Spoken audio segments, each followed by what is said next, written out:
sit up here with me. Pick whichever seat you want, and then there's water in your fridge. Oh, okay. Is this gonna be a floating mic or what? Well, candidates can use, you guys can use the podium, Oh, okay. and then that might.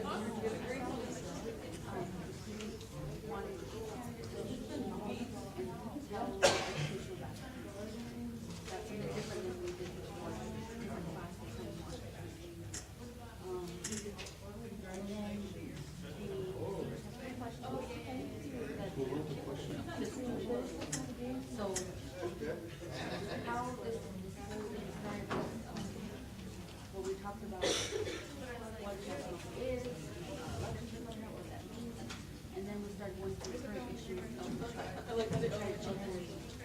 Questions that they want to ask there, they have their own ideas. For the, okay, Yep. okay, because there's no one time, one of the first ones we didn't have a wireless mic and we couldn't hear anything. This is our first time we've got it. So they had, right, they had some other questions. So the questions that are being asked are what they want. I also asked them, do you want to provide them before or after? We've done both ways, each class. They want them. So the question is, will be ready. So, and sometimes the candidates will say, I don't care to answer. You don't have to answer. It's just, so, there's not going to be three questions. We're giving 5 of you to answer because we need to. Yeah, so I'll go ahead and tell you we're not skipping it. Injured. So, we'll ask them two questions, and one of our questions is asked, and then we'll do the community, and then we have an elected and she'll, based on who has their hand up first, and we have rules, and I'll go over those. And then that's it, and then it goes, it goes for their tonight.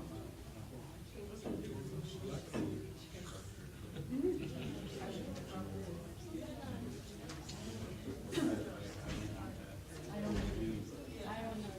That's what this is. No, and I thought about adding another rule to the state.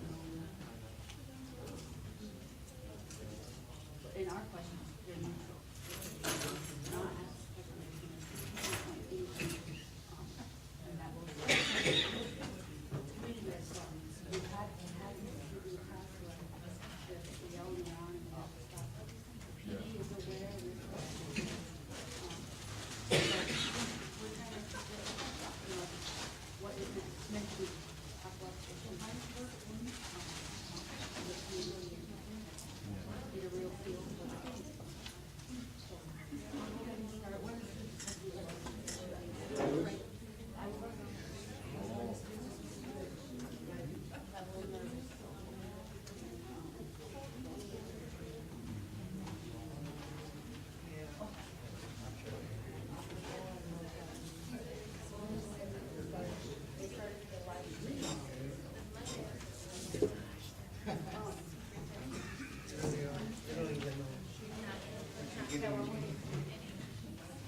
Good evening, everyone. My name is Cassie Kitchion. I am the Native American Studies instructor here at Little Priest Tribal College. It's my class that organizes, plans, and carries out this event each semester. Prior to my position, Carolyn Fiscus did this every year, so I'm just carrying it on. A lot of hard work goes into it, so I want to applaud my students for really being active in this event and planning every last detail. So I want you to be aware that this is a student event and they are getting a grade for it, and they worked really hard, even on the marketing and every aspect of this event. So I want to thank you all for coming. I'm going to go over the rules and the time limit for each candidate. The students will then ask their 3 questions, and then the mic will be turned over to the community where you will be able to ask your questions. Before, though, we do start the questions, I will ask each candidate to introduce themselves and speak to their educational background. So the first rule is both question and answers cannot exceed 2 minutes, and you will be timed. We have our timer person right here. Shani has her sign. She'll give a 1-minute warning and a 30-second warning.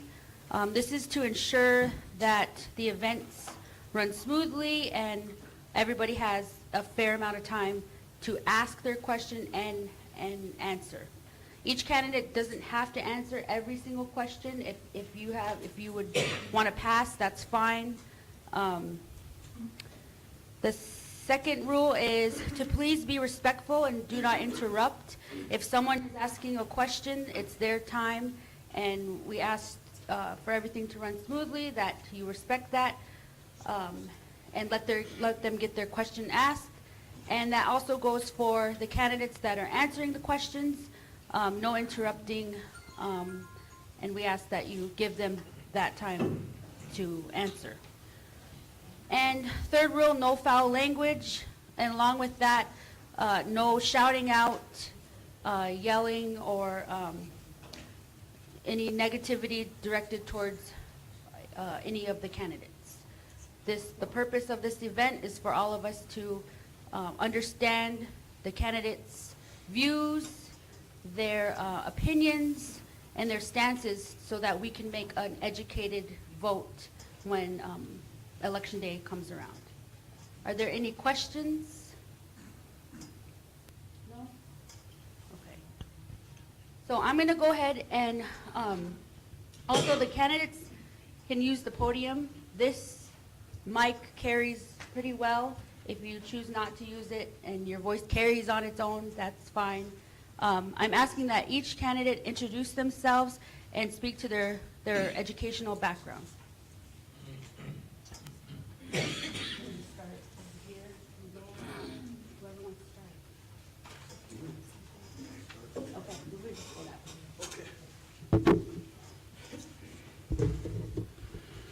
Aho, wajokina, hini karigi wino, honuniga, hingaye, huncha, hiki karach, wawaje.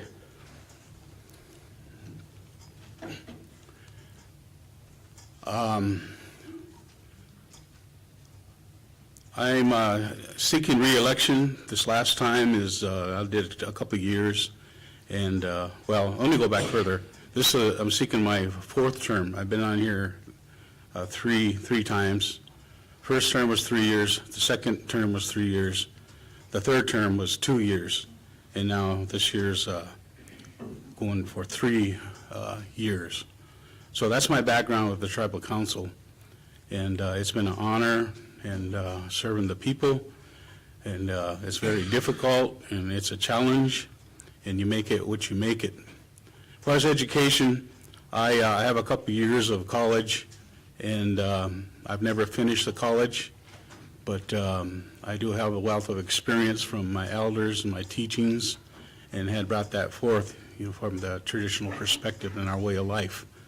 So we have to have balance, I believe, within our tribe. Education is good, and it's good to hear and see the candidates, or not candidates, but the students that are pursuing their education through Little Priest Tribal College. And there's a lot of success stories that that the students went on, different various institutions and different colleges and universities. And the whole intent is coming back and maybe serving the people. So that's it in a nutshell, and I got a flag here, so time's up, so thank you.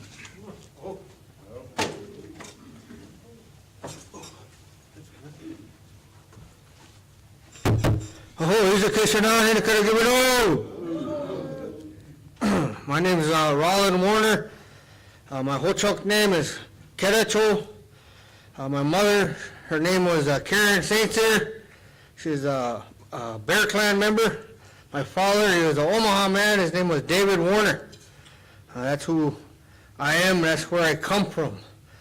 My educational background is I got a AA degree from Little Priest Tribal College, a bachelor's degree from Wayne State College in Human Service Counseling, and then I got a master's degree in clinical mental health from Wayne State College as well. So that's the educational background that I have as far as academia is concerned. I'm also a enrolled member of this tribe, and I have teachings from my Chokagas, my Gagas, my relatives, Ho-Chunga people, Nishocho Chi people. So I was born here, raised here. My relatives, they're buried here, so I'm from here. So I kind of have a pretty good idea how things work around here. Thank you for listening.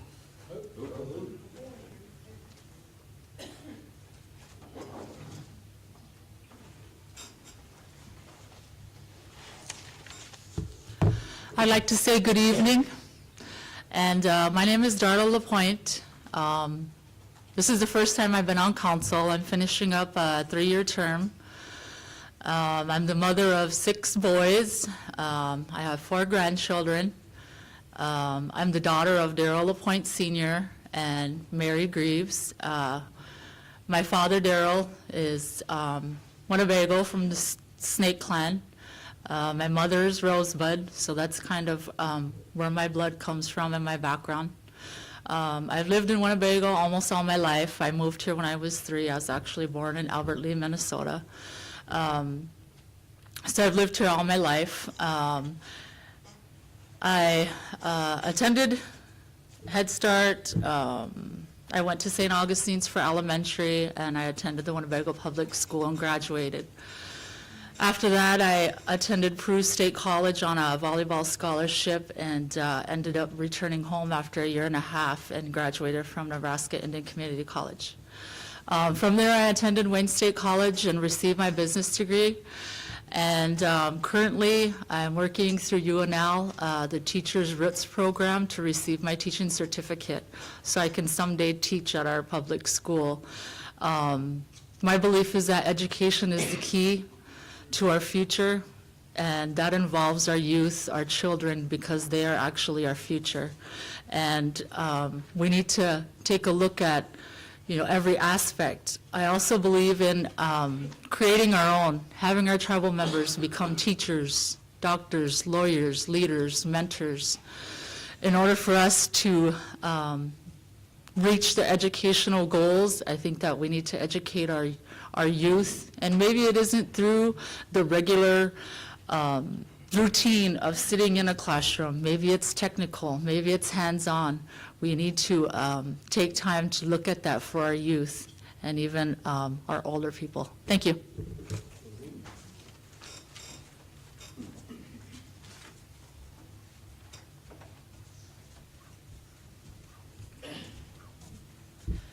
Good evening. My name is Tori Kitchian, or Victoria Kitchian. Most of you know me by Tori Kitchian.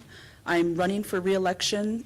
I served a special term in 2015, and I was later elected to a 2-year term in the fall of 2015. I served as your secretary during my special term, and during my regular term, I served as the treasurer. I'm seeking re-election because I feel that I upheld my end and my responsibility. 2 years ago, I stood at this very podium and said that I would keep it real. And I feel that I've kept it real on every level with the tribal membership, the community members, and the employees. And that honesty, integrity that I've led with, and that the decision-making that I've made at the table has come from a place that I'd like to see our tribe go, a place of growth, a place of building one another up. And I feel that I'm a strong Native woman, Winnebago, Apache, Omaha. My parents are Desiree and Vincent Kitcheon. My grandparents are the late Lydia White Beaver and William Bear. My paternal grandparents are the late Victoria and Evans Kitcheon. And I'm a proud Native American woman that would welcome the opportunity to continue to serve you. I have a bachelor's degree in business administration with an emphasis in tribal management.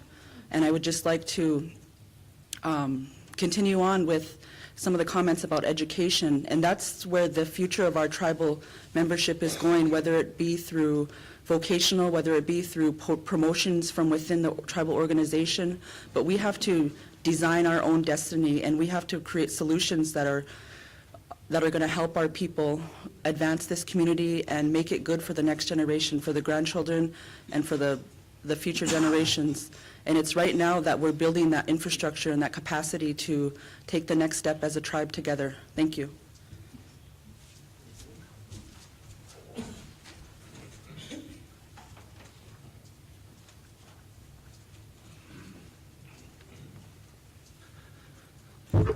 Good evening, everyone. My name is Brian Chamberlain.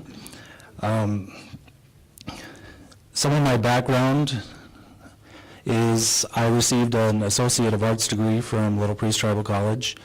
I have a bachelor's degree in political science with a social science minor from Wayne State College. And I was also enrolled in a public administration master's program, but I have yet to complete that. Professionally, I have been the CEO of the Winnebago Gaming Development Corporation for the last 13 years. Prior to that, I was a 2-term gaming commissioner, and I also worked for the tribe in various other capacities. I have been involved in gaming for approximately the last 23 years in various capacities. The things that I believe in are transparency. I served on the Winnebago Tribal Council from 2008 to 2011. The first 2 years I served as its treasurer. I brought back the stimulus. I led us out of debt. I moved us toward establishing a procedure that would make sure everyone, everywhere, as far as tribal members are concerned, could know where we are without having to ask. I made sure that every opportunity for information to be disseminated to our tribal memberships and the people that we do business with everywhere was as open as possible. I also served in the special election of 2015. I served as the treasurer then and moved us away from the debacle we were facing at that point. I am looking forward to your questions, and to the students here. Education opens all doors. Remember that. Where we go tonight is up to you, but that's one thing I want to impart to every student here. Don't give it up, because it's worth it in the end. Thank you.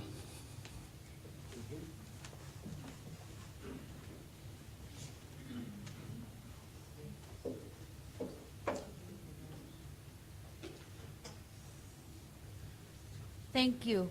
I wanted to make sure that I let everybody know that Louis LaRose is unable to attend. He has some health issues that are preventing him from physically getting here at this time, but he did contact me, and I wanted to make sure that you all knew he is excused from this event.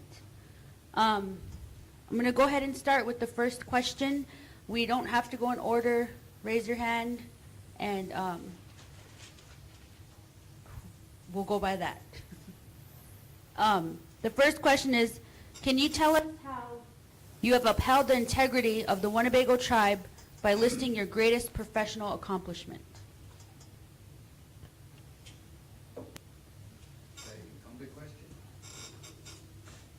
That's for everybody.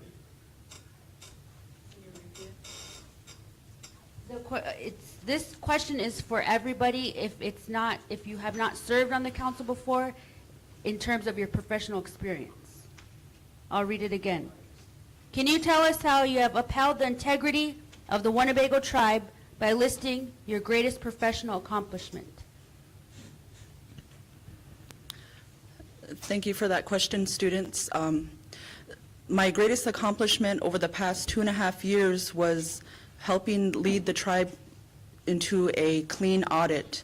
As you know, our hospital has been in decertified and offering poor quality health care, and the tribe has taken a position to pursue self-governance. And one of the main factors in becoming eligible to pursue self-governance is a clean audit for 3 years. So we worked through our challenges that we had with some of our policies, and we strengthened the department and put the resources and the personnel in the places that they could thrive and that they could grow to help benefit the long-term fiscal accountability and responsibility of the finance department. That finance department, we have a great team, and they help the organization run.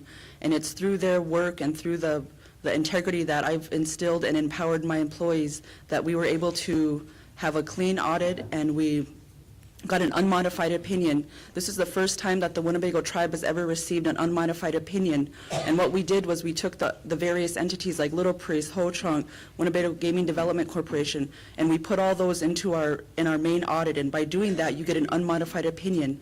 And so it's doing things like that that put the best mark that you can receive from audit. And coming from some of our challenges that we've had over the past several years, I feel like that's something that's worth celebrating, that the Winnebago tribe is on track for success with our health care, with fiscal accountability and transparency in our finance department. And we're just looking to where we can be better and improve the organization as a whole.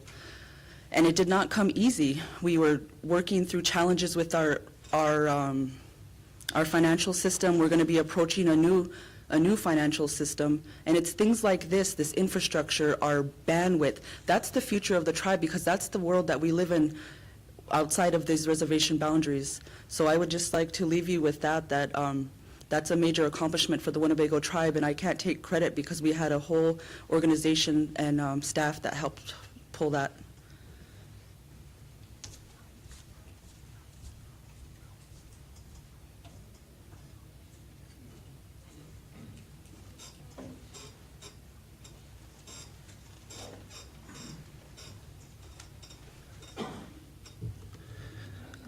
I also think that's an excellent question, because to sit around the table, the council table, it is absolutely essential, it is fundamental that you have business experience.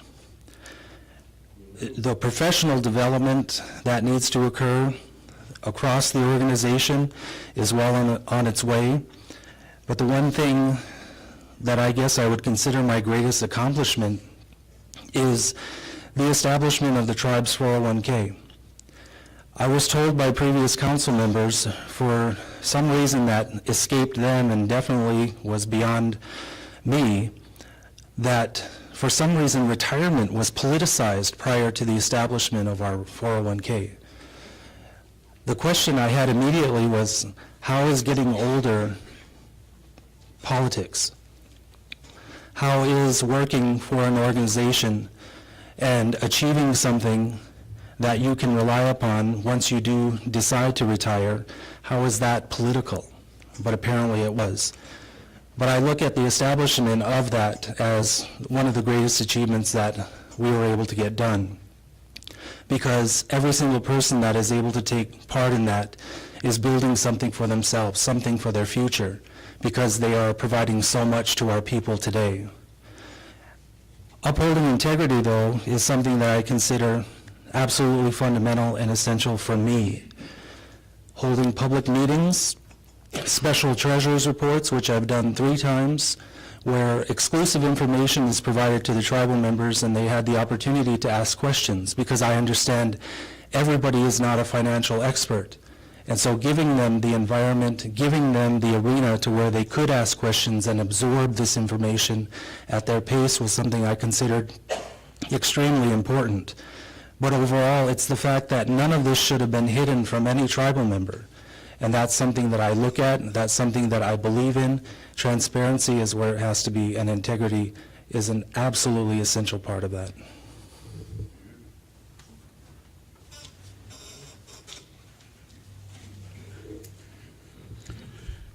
That's a good question. And we all take an oath when a person is sworn in, and we're bound by the Constitution. And a lot of times, in my past experience, I've seen where individuals tried to circumvent that. You know, I don't have anything substantial in terms of what happened not too long ago, but there's other instances that, as it related to land leases, you know, pretty much is theft by deception, you know, and I don't want to get into that, but that is your responsibility, is being transparent and accountable, and making the people that work for the organization across the board, if it's our corporation, if it's our land, you know, our federal programs, you know, they're bound to be honest and hardworking, because you know, they serve the people, you know, and if it wasn't for the people, they wouldn't have a job. So I look back, you know, as far as those people are no longer there. And there's people sometimes that you know, and those are the things that divides our community. You know, it's not about that, you know, it's about serving the whole people, this whole membership. That's what it's about. There's a lot of people that don't get recognized that are in the trenches, you know, and making a stand. And so I admire those that make that stand. And if I'm elected, I'll continue to be that way, you know, and you know, empty promises, but I know I'll be an honest person, and we'll make sure that those things our integrity is protected, you know, those kind of things. So thank you. Time's up.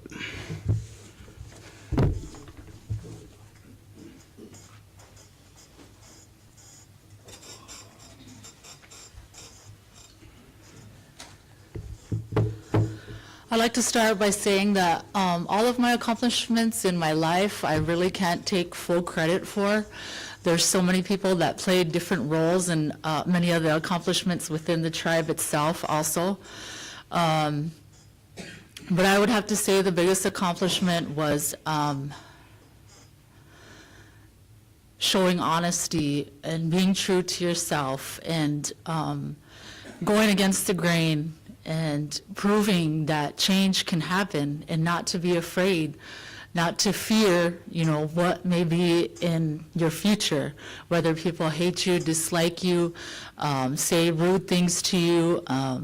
You know, you have to be a forgiving person, and I consider myself to be a forgiving person, and that progress was always on my mind in moving forward. I couldn't look back because there was so much going on when I first got on council that I was pulled in so many directions. And the one direction that stayed pretty much the same was being true to myself, being true to my people, and doing what's right. And that's something that has never happened here in our tribal council. We had a turnover of all 9 actually eventually. And you know, for that to happen, it's kind of unbelievable. And like I said, I can't take credit for all of that because really, the major accomplishment was done by all of the people standing up with me and voicing their concerns about what's right and what's wrong. And myself, I still believe that today, and if I'm elected, I will still follow through with all of those things that I feel are my strong points. And my strongest point, I think, is follow through. You know, when I start something, I need to complete it so that I get something, you know, I feel accomplished, whether it's me by myself or other people. You know, in the end, whether it's good or bad, you know, it'll have an effect somehow. Thank you.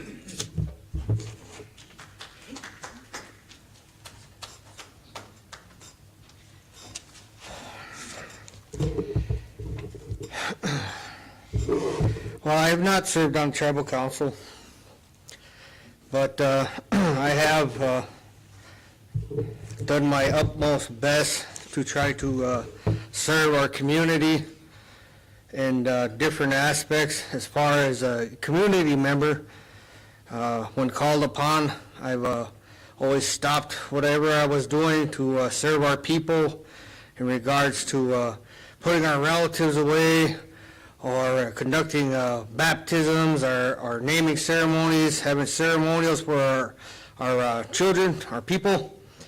I've also done my level-headed best to educate myself, to make changes and adjustments in my life.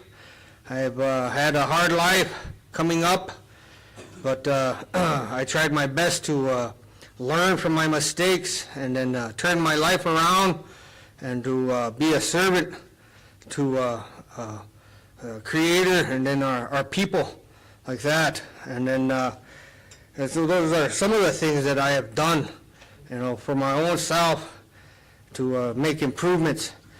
And then for our community at large here, I have walked away from a job in Sioux City, Iowa, to come down here to try to help our alcohol program.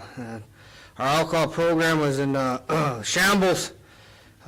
People were getting turned away. Our Ho-Chunga and Nishochochi people that needed services were being turned away so that other people could get services. And then some of these people that aren't tribal members, they were getting paid for that. And that's egregious wrong. I didn't like that, so I thought I would like to come down and make it right. So that's some of the things that I stand for. Thank you.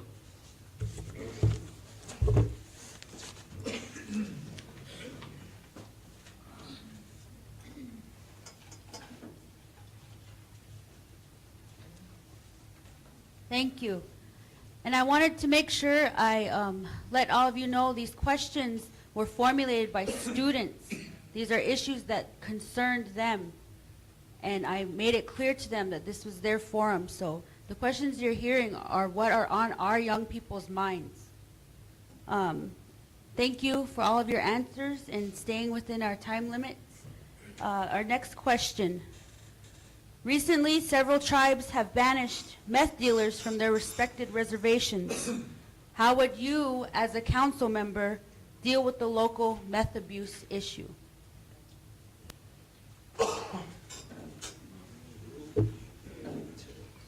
That's a very good question, because it's the future of our tribe. And I know everybody knows somebody in this room, or allegedly knows somebody in this room. We hear all the trafficking that goes on at different hours of the night, of the day, you know, and we have surrounding cities that it's gross, you know. And you know, those kind of things start in a home, as far as what's right and what's wrong, and hopefully our children will make those right decisions, right choices, and drugs is not one of them, you know. And I've heard different stories. I've talked to different people from different reservations, different tribes, you know, and how they're dealing with that. And some have banished their tribal members, you know, and as a wake-up call. And some are still doing that. And I know as a council we talked about that. But it seems as that they're reluctant, you know, to do that.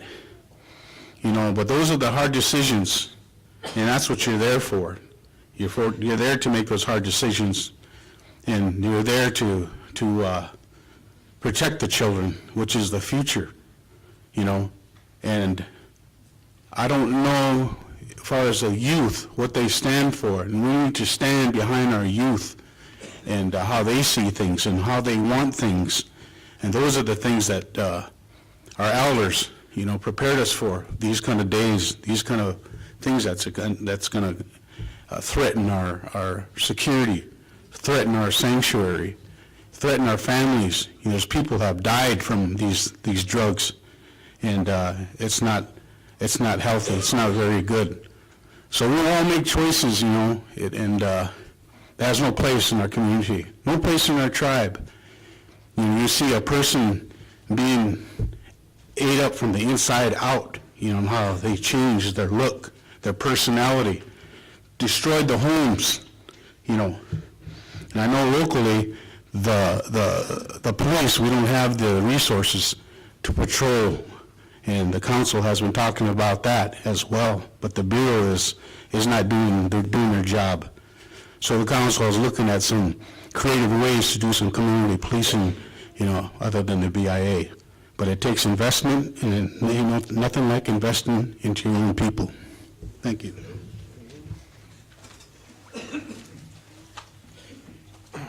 I'm glad that the students have brought this question up.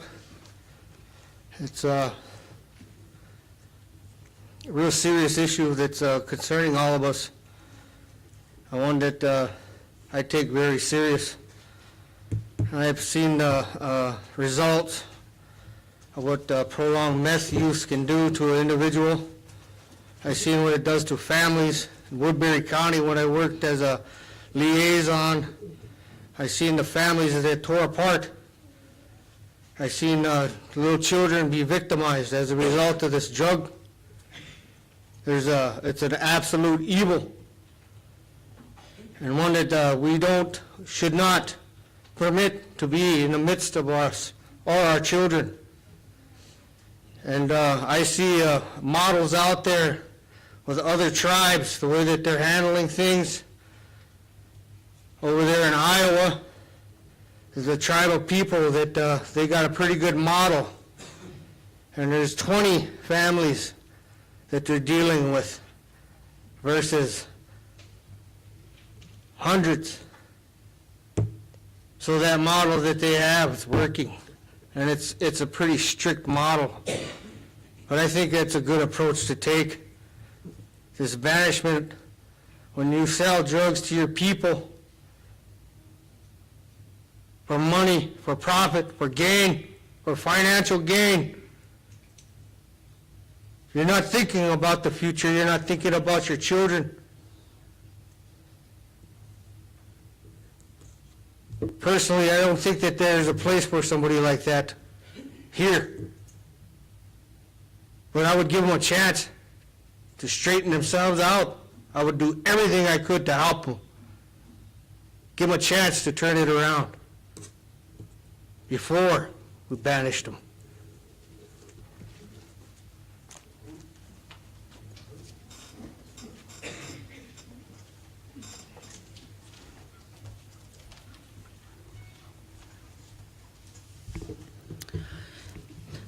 This meth epidemic is taking over Indian country, and it's not only the Winnebago reservation. Many of our tribal communities across the country are struggling with this same problem. I serve as the SAMHSA Great Plains Area Representative. That's a national committee under Substance Abuse and Mental Health Services, and it's during these meetings that we come together as a collective of tribal leaders and talk about solutions surrounding the epidemics that are happening in our communities. And I too have heard that banishment have been used in some communities. And I think that in Winnebago, this meth is starting to not only destroy the family from within, but it's also taken the lives of some of our dearest tribal members. And And I think we need to start looking at solutions and best practices on communities that have fought the good fight and have found things that work in their community. And we need to share knowledge across Indian country and bring things like, I learned from one of our tribal members about MAT, medically assisted treatment. And then I heard that same term used at SAMHSA. So these are things that they're coming up with to aid these families in getting them off this drug, this substance that is tearing down our families, our communities, and the welfare of the people in general. It's a compounded problem because then we have violence and we have theft and we have all these other things that we don't have the law enforcement to assist. And so I'd be all for putting, and it takes resources, it takes not only money, it takes people's time to talk about these things and find out what's going to work for Winnebago. And I think that banishment is a solution that should be talked about, but incrementally, because we can't just banish our families. Then we have children without a home. We have children without a mother and father. And so I think the solutions need to be surrounding the family and how we repair the family and bring that unification back together for the betterment of the children. Thank you.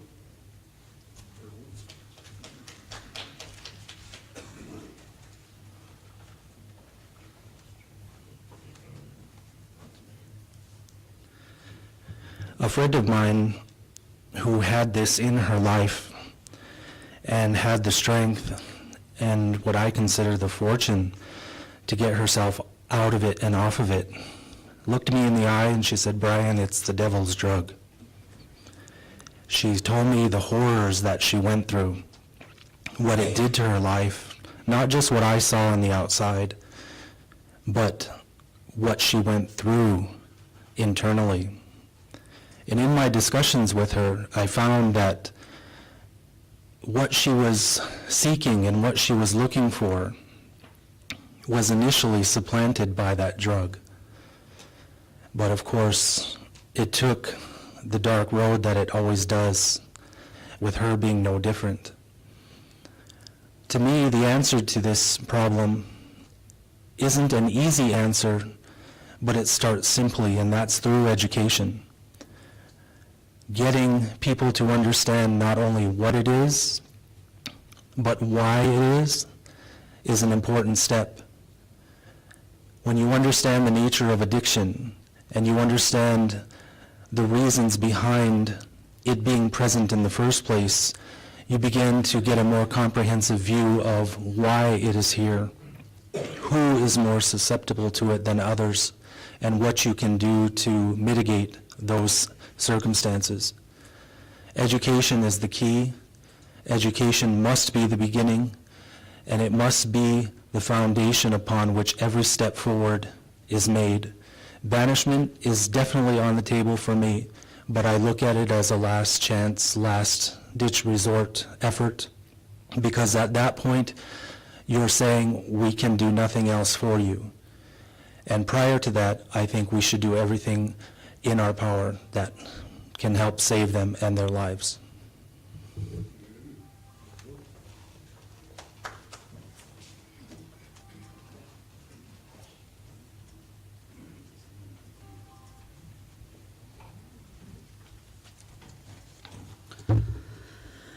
Currently, I sit on the Housing Commission, and I've had the opportunity to attend different conferences dealing with meth and all the other tribal housings, the issues that they have.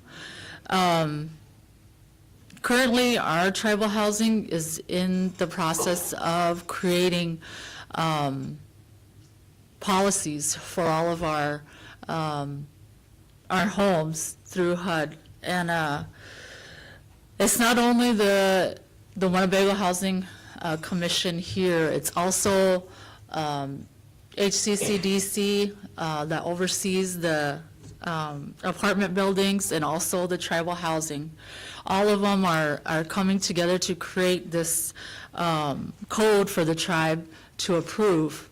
Again, I can't take any credit for this because it's really the guys that are managing these different areas. And I hope that when the code does come to the table, that tribal council takes a look at what is contained in there and what needs to be added. And I think, banishment should be a possibility, maybe something that could be added. I'm not too sure when it will be coming to the table, but it is drafted, and they have been meeting on it so that they can approve it. In our last commission meeting, I can't remember how many houses that they tested, because housing is also getting the training that they need to do meth testing. And all of the other entities, they're following through. And so I want to say it was like 12 houses that they tested, and out of those 12, 7 tested positive. So the meth problem here in Winnebago is definitely at an all-time high, and we do need to take action as soon as possible. Thank you.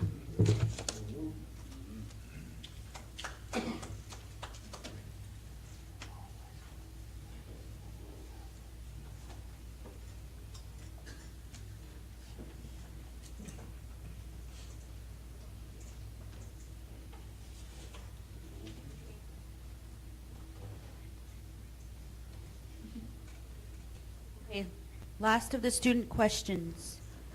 Recently, several minors broke the law while vandalizing and stealing from Whirling Thunder. As our leader, what changes would you make to prevent this from happening again?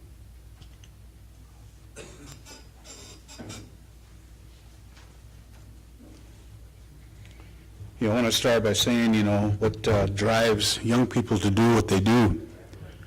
There's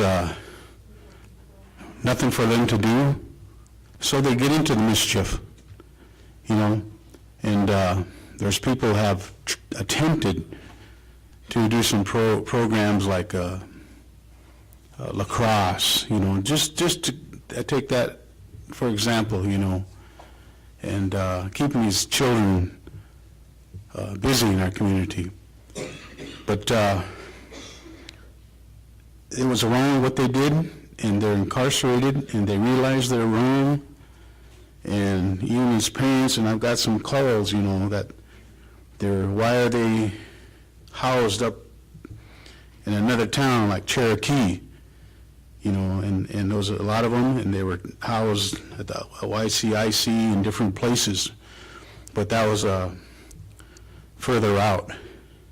I said, I can't get involved with that because that's the court, and as a tribal councilman, we can't get involved with the court directly. So I asked pertinent questions the best I could, and told the mother and the grandmother, because she wanted to visit that child, but she didn't have the means to go visit them or him. And you look at, if someone would have did their job, and meaning you clear that facility out, make sure that the children are out of there. And in the past, it was known that they hide in these ceilings such like this, and it was overlooked, and I know that keys should be in a sound, safe place, so they shouldn't be able to steal a car or anybody, and I think it's two-sided there, where those individuals should have checked through the facility and make sure that they weren't just running around or hiding, those kind of things. So if you ask me what I would do, and that's what I would recommend to the board, to the director, and I'm sure they have, and tighten those things up, because luckily there was no loss of life or anything like that, and we don't want that kind of thing to happen again. So that's what I would do, and I'm sure that already has been done.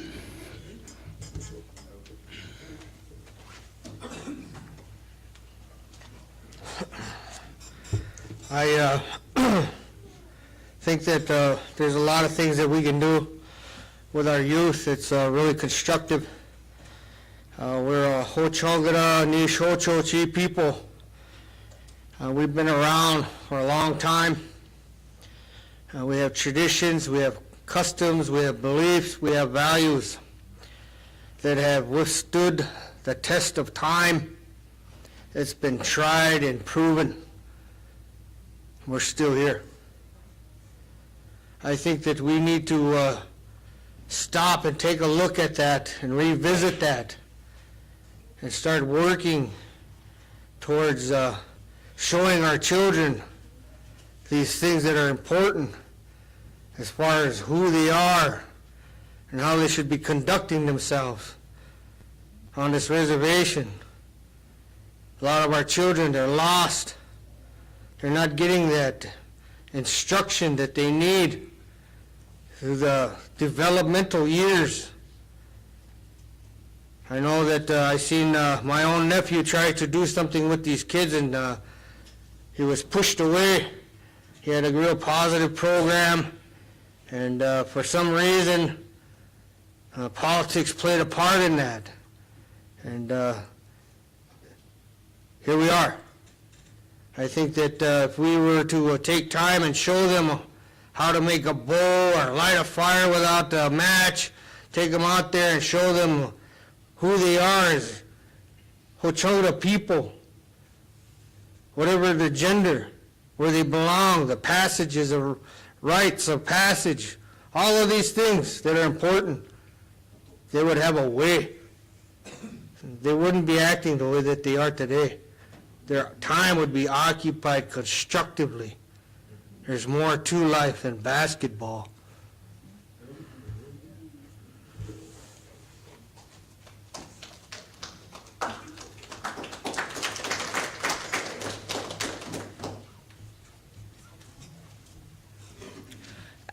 I think the recent incident at Whirling Thunder was a wake-up call for us as community members and as the tribal council.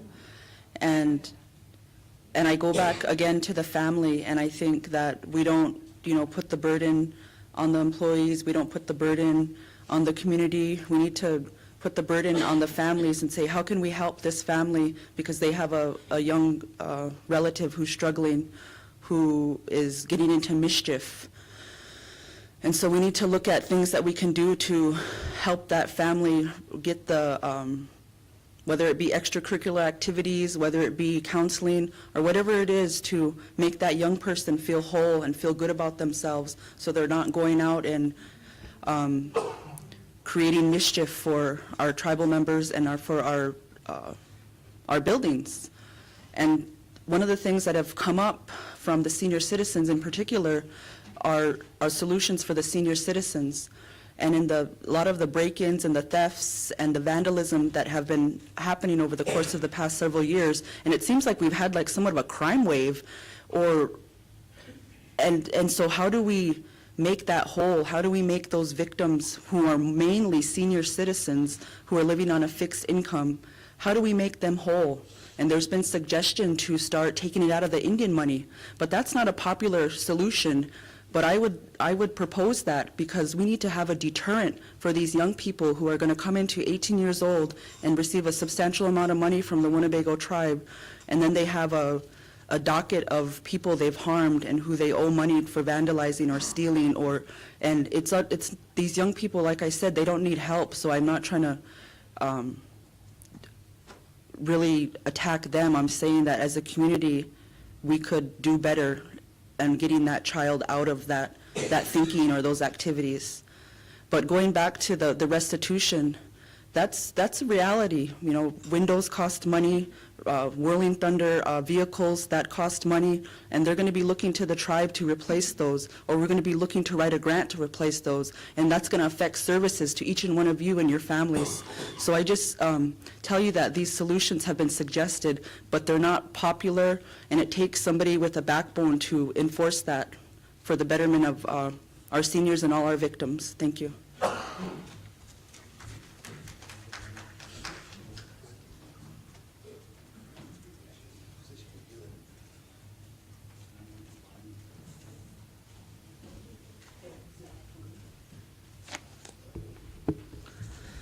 Could you repeat the question real quick?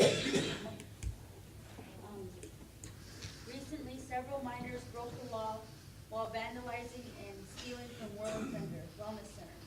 As our leader, what changes would you make to prevent this from happening again? What changes?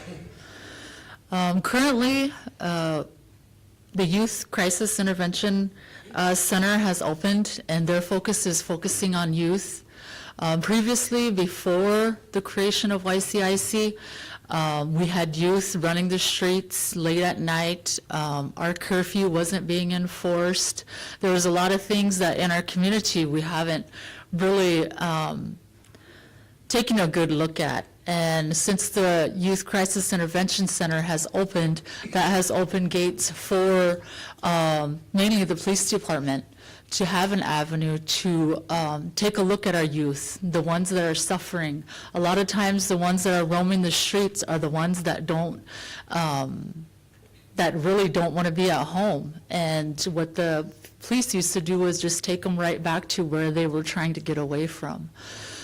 With the Youth Crisis Intervention Center, evaluations are done on the youth that enter there, whether it's for curfew, whether it's for, in this instance, breaking the law.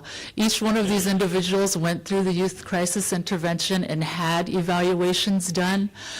Many of them ended up getting sent to detention centers, not here in Winnebago or close, just for the fact that we don't have a place for our youth to go other than right now the Youth Crisis Intervention Center. The Youth Crisis Intervention Center is not a detention center. It's kind of like a holdover unit. The children can only be there for 72 hours, and within that 72 hours, they need to be evaluated. These evaluations that are done on the youth, they take a look at the needs of the child themselves, if they're having issues, if they need further evaluation, whether it's mental, maybe even possibly treatment, taking a look at the family and trying to get the family to reunite in order to come up with solutions so that our children aren't out late at night. Parents do know where their children are. Out of all of the parents of those children, only one called the PD saying that their child wasn't home. So our parents also need to take responsibility of their children and take time to know what their children are doing. And we really can't blame any program or any person. It's really up to the family themselves to make their children follow the rules and know what's right and wrong. Thank you.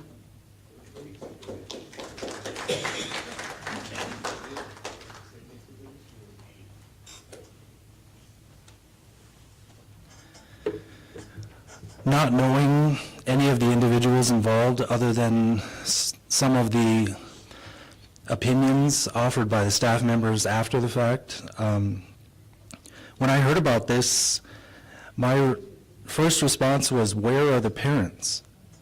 Why were this many children, and then whatever else happened, allowed to be gone and not be at home at that hour of night without anything being questioned? So this is probably where it's going to be maybe a difference between giving an answer and being, I guess, unpopular. For me, the answer to this is the parents. The way that I look at this is the parents are the authority figure in the household. Whatever reason they're not present, whatever reason they're deficient, those things can all be assessed and can be reviewed. But if we're looking at incidents like this to where we're trying to prevent them in the future, what we have to do is make sure that our programs are as open as possible. I don't agree with any sentiments where, okay, make it harder for students and kids to come in. I actually look at it as being the opposite. Make it easier for them to come in, and then start to learn from them why they don't want to go home or what they're facing when they're faced with having to go home. Because what gets missed in all of this is that, again, not knowing who these kids are, they knew where everything in Whirling Thunder was. So what that tells me is that they were familiar with the program. They were familiar with what went on. which told me that they had a liking for what happened, and then they did what they did. The answer is, it's got to start with the parents. The parents absolutely must have a responsibility in this, and the solutions need to go forward based on the circumstance from there.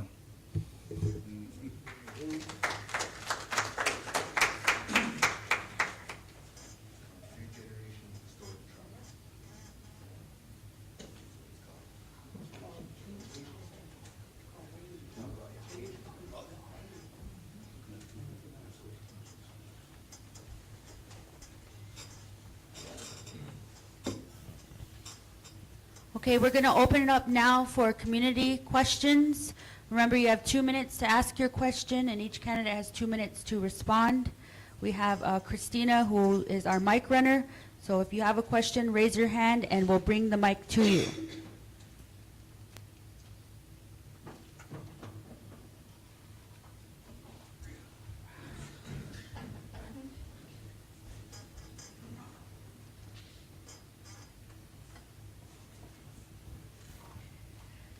Hello, everyone. My name is LaDonna Holstein. I'm the advocate with Atlas. We're a nonprofit agency here that we serve the people. We try to meet the needs of the people. What the needs are that come through the door, we address those. It's not a program where this is what we have, this is what you get. So we're on the front line when people come in. They're hungover, they're withdrawing, they want help.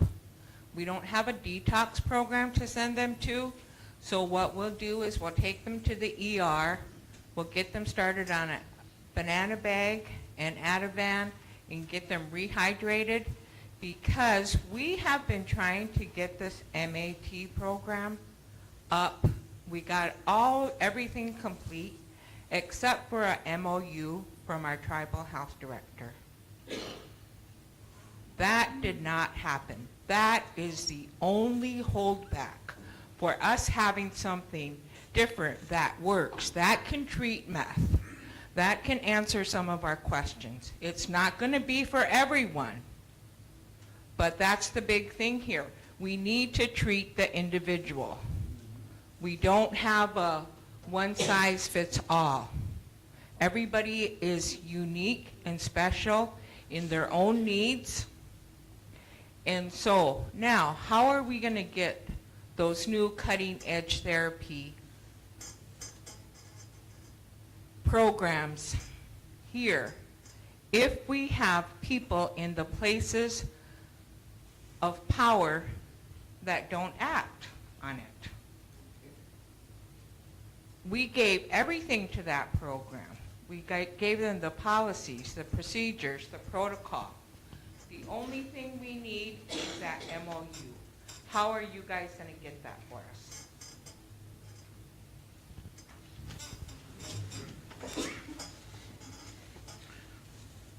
You know, that's not my area of expertise compared to some that have a degree in that area.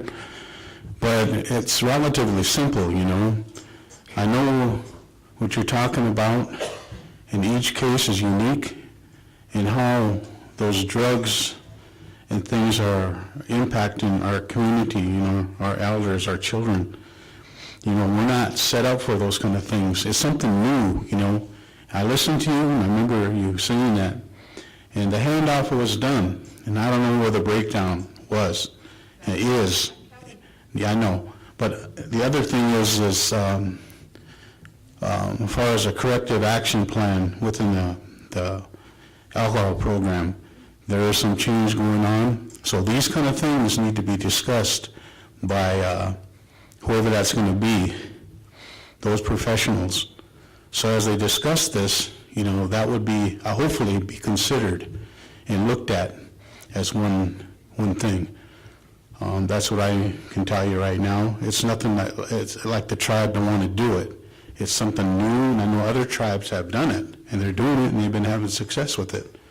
So as we talk about, you know, funding, these kind of things that are unique, some of these other tribes have the funding, and we need to strongly look at that and see what it's going to cost to do those programs that's going to help our people across the board, and that's one of them, So I think it's relatively simple. What your question is, how would you get that? Well, the council needs to look at that and just mandate that the MOU be done. It's the only way to move forward. So I don't know what the reasoning is. I can't bash anybody because I don't know what the reasoning is and why it's taken so long. And that's all I have to say about that, LaDonna. Yeah.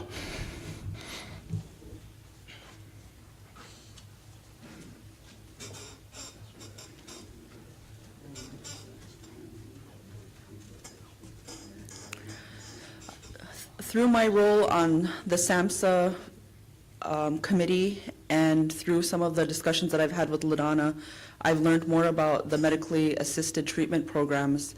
And in fact, the Winnebago tribe was at a White House meeting last week, and also on the agenda was the Ho-Chunk Nation to discuss their medically assisted treatment and what that's done for their community.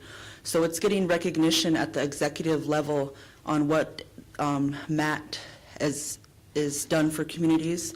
It's also part of the discussions with the National Indian Health Board. So this solution is out there, and we have to find the mechanism in which we bring it to our community. I have great respect for the tribal structure and the program directors and the CEO and the organizational structure that makes our programs run. And so I would approach it from a question with the director and pick up where we left off. And if the council is out of the loop on where we have a disconnect, I'd be in favor of looking at that again, putting the MAT program in front of the council so that we could look at the merits of it and look at why we should be having those conversations with our programs at the program level. Though the council, it's not appropriate for the council to come in and say, do this. There's a process, and we have to respect that process and the employees that are employed by our organization. So I'm all for MAT, but my approach would be different. I would start with the directors and find where we're out of the loop. Thank you.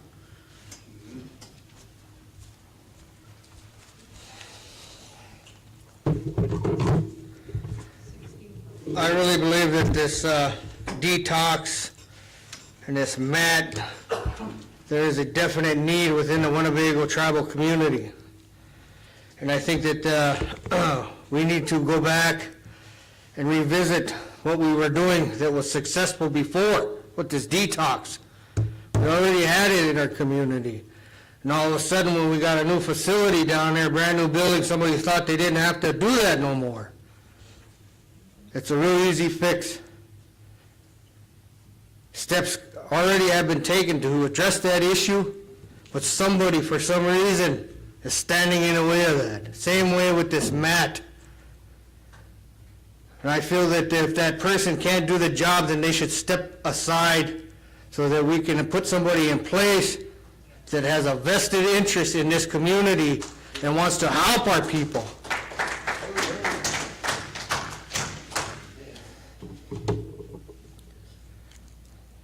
We've lost 4 people since we first brought this to tribal council. Now, if we would have acted on this, I'm not saying that those 4 people might still be here, but they may. They could have been at least given a chance. We have a community that is in need. We suffer from a lot of dysfunction as a result of the traumas that was done to our ancestors. So this addiction that's happening is a symptom, it's symptomology of what's underneath. But until we address this and arrest the addiction process, we can't get to what's underneath. So that has to come first. And it's imperative that we do that. That has to be number one. We have to help our people. We can't leave nobody behind.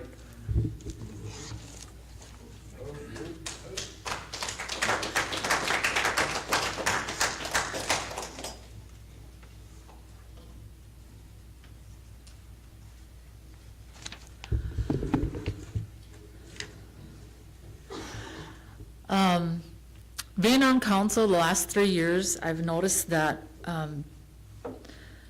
things are brought to the table that eventually get overlooked because other things come about and, it gets pushed to the side. But I agree with LaDonna, we have to have options for our people and to help them and find solutions. And, it was brought to the table, and I think LaDonna said 16 months ago. It doesn't seem that long, but I remember her doing the presentation and giving us the information. And we followed up with the health director, but like I said, a lot of times things do get tossed to the side and other things come up, like the hospital. We're in the process of trying to take over the whole entire hospital. That includes all of the health department, and we're hoping it also includes DDU. With the oversight of DDU and not having to go through the federal government to create programs for our people, that is the best thing that we can do. I know a lot of people aren't in favor of taking over the hospital, but in order to have better programs to meet the needs of our people, we really need to take over that hospital and create programs that our people can benefit, such as the program that LaDonna is speaking of. And so with that, I just wanted to let you know, it's not that we just go about and listen to people and forget, because there's so many things that get brought to the table and sometimes are overlooked, and there's really not one person that can be blamed for any of that. It's really all of us. And I hope that in the future, that when things are brought to the table, that people do follow through. And I'll be checking with the health director and seeing where that MOA is. Thank you.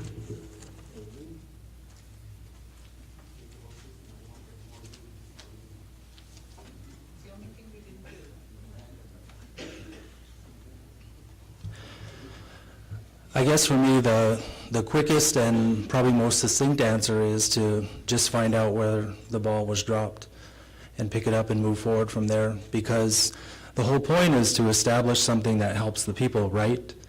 I don't think trying to blame or hold grudges or pretend that there's something there that may not be is an answer to anything. If we're truly concerned about benefiting people, it shouldn't matter where the decision comes from. It should just matter that it happens.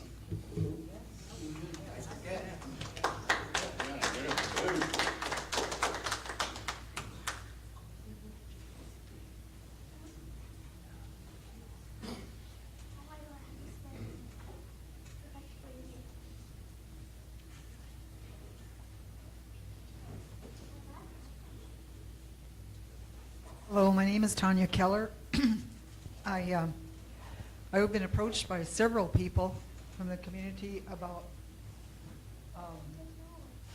someone running for council threatened to fire the CEO if he's elected. Is this the type of leadership we want for our employees to be threatened?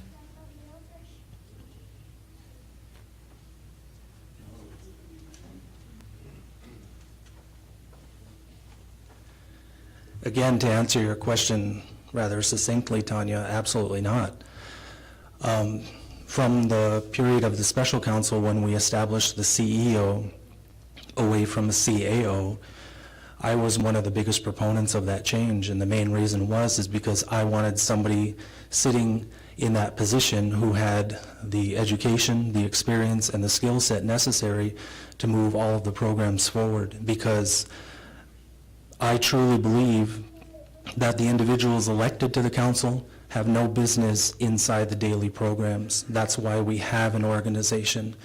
The council members' duties, in my opinion, should be at a much higher function, at a much higher level, bringing opportunity to our community, creating opportunity for our community and our tribal members. And when our council members pay attention to what happens inside the organization when it isn't warranted, is quite frankly and simply a complete waste of time and money. I don't support that at all.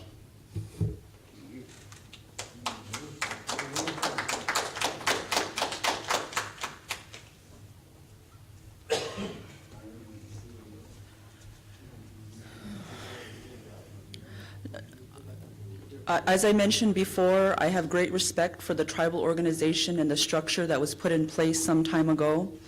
And it's through that structure that offers the stability of the Winnebago tribe. And the employees that work for the tribe make the tribe function. They run our programs, they service the clients.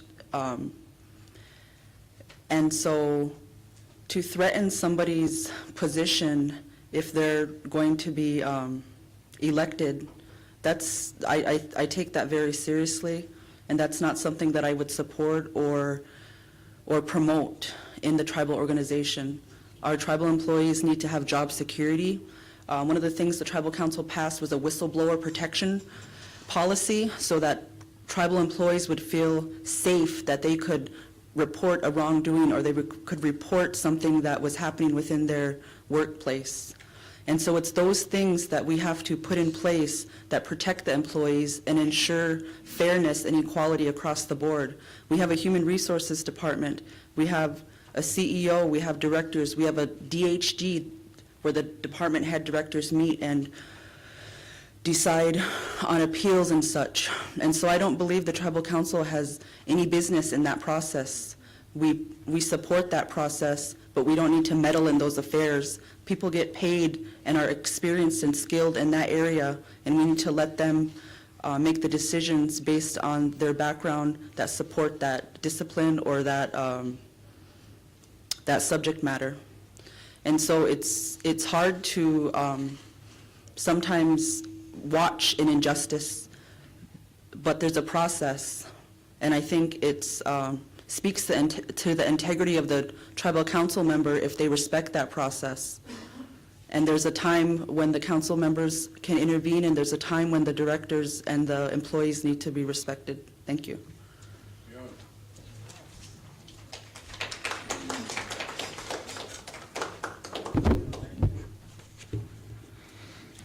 I would like to echo the same.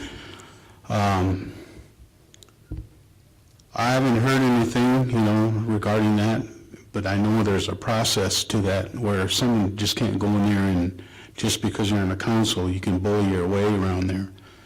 There's ethics policy, and that has been utilized different times against a tribal council member. So that process is in place and has been done.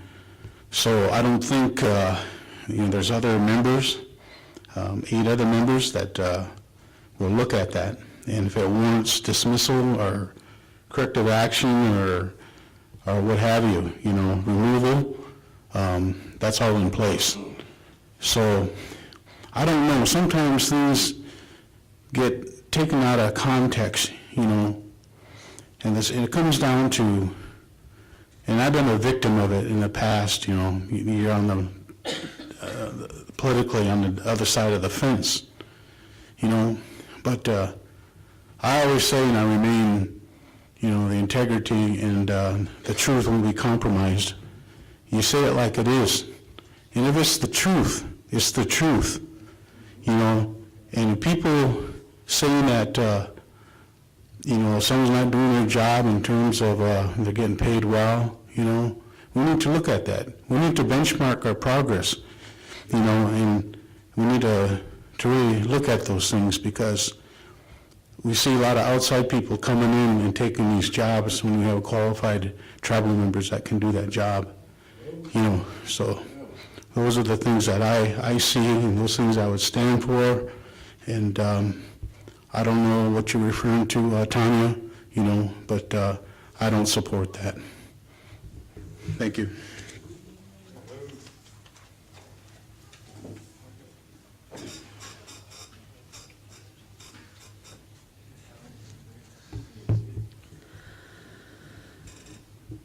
There was a time before I got on council that I would see directors, I would see employees, and I would talk with them, and they would feel like they're walking on eggshells when they used to do presentations in front of tribal council, or if they'd talk with them.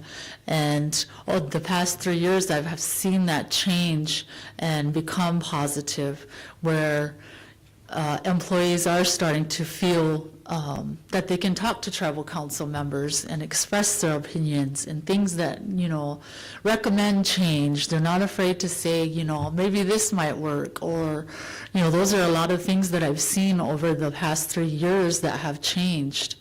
And myself, I am against threats. That shouldn't be something that is used, especially when you're dealing with business and people and programs and things like that. And so I really hate, as much progress as the tribe has made in the last 3 years, I'd hate to see our tribe move backward.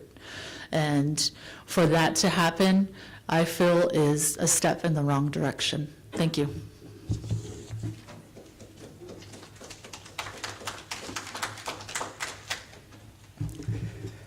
I don't agree with threatening individuals for not doing their job, what they're getting paid for. But if they're not performing their duties and taking care of our people and our programs the way that they need to be taken care of, then that needs to be looked at. That's a really serious issue, and that's an honest answer.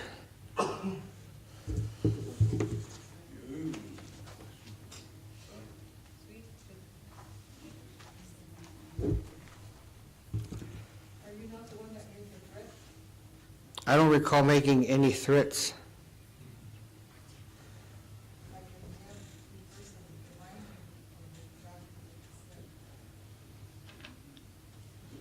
Here it comes. That's no way to be on the council if you're going to first thing hire someone. If we have individuals that are failing us in regards to making sure that our program directors are doing what they're supposed to be doing in the first place, that needs to be looked at. Don't you think that your supervisors or council members over there, the CEO, would know if they weren't doing their job? We have an alcohol program that is in a shambles. And when our tribal council addressed that issue, our community was offended and took offense and then start charging our tribal council with an ethical violation for trying to address an issue where we had community members dying. We had a mother with her juvenile child and 2 other juveniles put their bare hands on an adult male and end his life in our community, on our streets. That's a serious issue. And when our council addresses that issue, there's an ethical violation for trying to make corrections.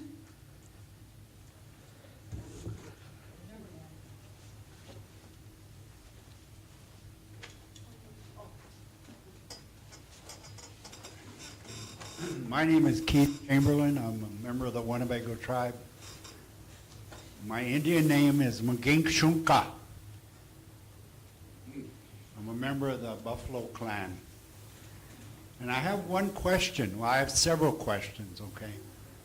My primary question is I sat here a year ago listening to the candidates that were running a year ago and a year before that. And everybody preaches transparency, okay? Transparency. And primarily that's geared towards our financial status, okay? So why don't you guys publish your annual salaries? Why not? That's my money that you're spending. It's not your money, it's mine. Every member of the Winnebago tribe that's in this room, that money's theirs. They have a right to know how it's being spent, you know. And I guess my second comment, you know, and I doubt if you'll get a response to the transparency question, but my second thing is that you've got to go back and revisit. I would like to pose a question to you. What is LR 57? If you don't know what LR 57 is, then we're really in sad shape. Thank you.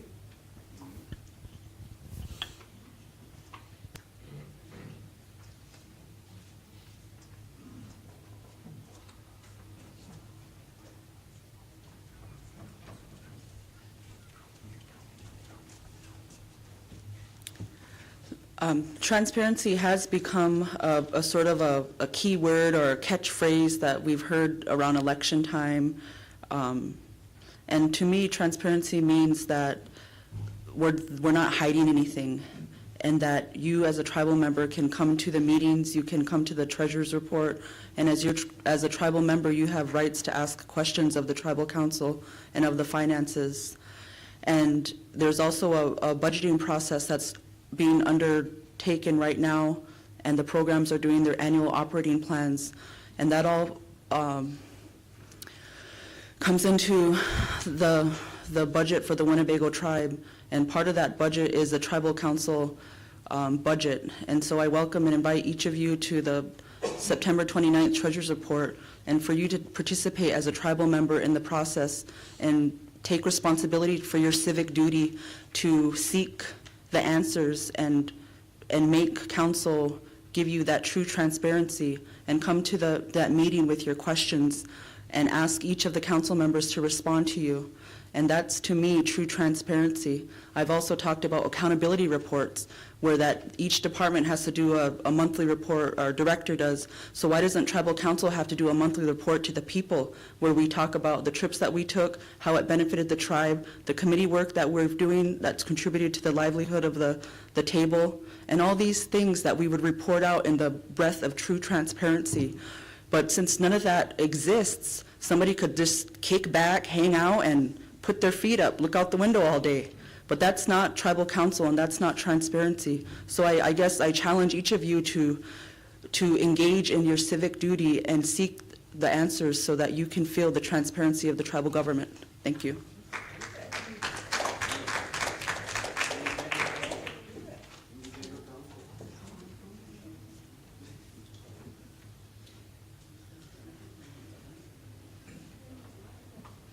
Chairman.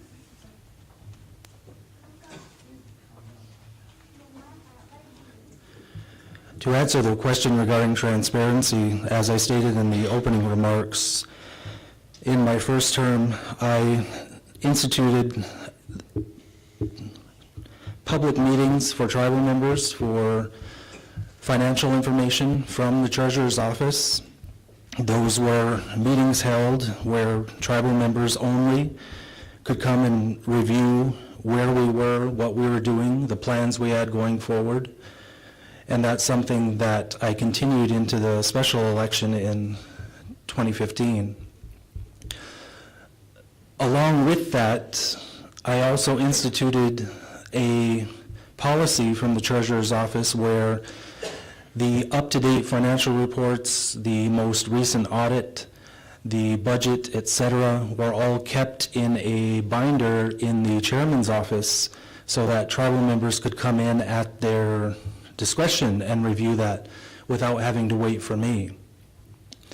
The reason why there was the minimal amount of control on this was because I believe that the tribe's finances are the business of the tribal members only. Some people don't agree with that, some people don't understand that, but I don't believe in broadcasting the tribe's financial information to the general public. But as tribal members, you are all entitled to that information, in my opinion, and also in my actions and in the tactics that I've taken.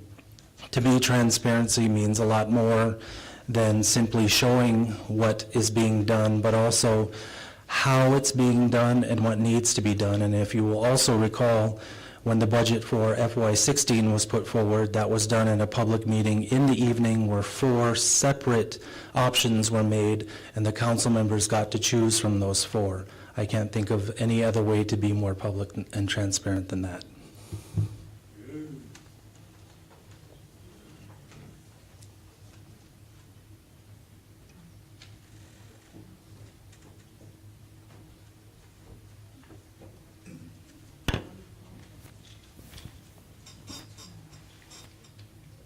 First of all, I want to thank all you,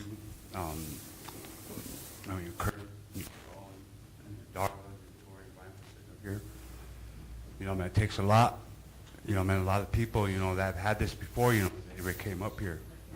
You know, and then, you know, your questions, the answers that you guys answered, you know, are good. I mean, like myself, I feel that they're good answers. And the question that, you know, man, been bothering me for about, you know, about 17 months since I came back home is I see ACI has all the businesses. And then, you know, as a tribe, I mean, you know, man, would you guys feel that, you know, we move forward and that tribe have their own business instead of handout from HCI? And it's, I mean, you know, man, there's a lot of opportunity here, you know, for the tribe, you know, to expand, have their own business alongside the road, you know, a little hotel or something, you know, man, for all the visitors, and everybody that's coming through every year. There's a lot of traffic. Traffic has increased. I mean, a lot through here. So would you guys, you know, like have an open mind if that you guys are, I don't know, just say, you know, not elected, like, would you guys have the open mind and stuff of having your own business for the tribe or businesses, or would you guys, you know, I mean, just sit there and still wait for a handout from the casino and the HCI?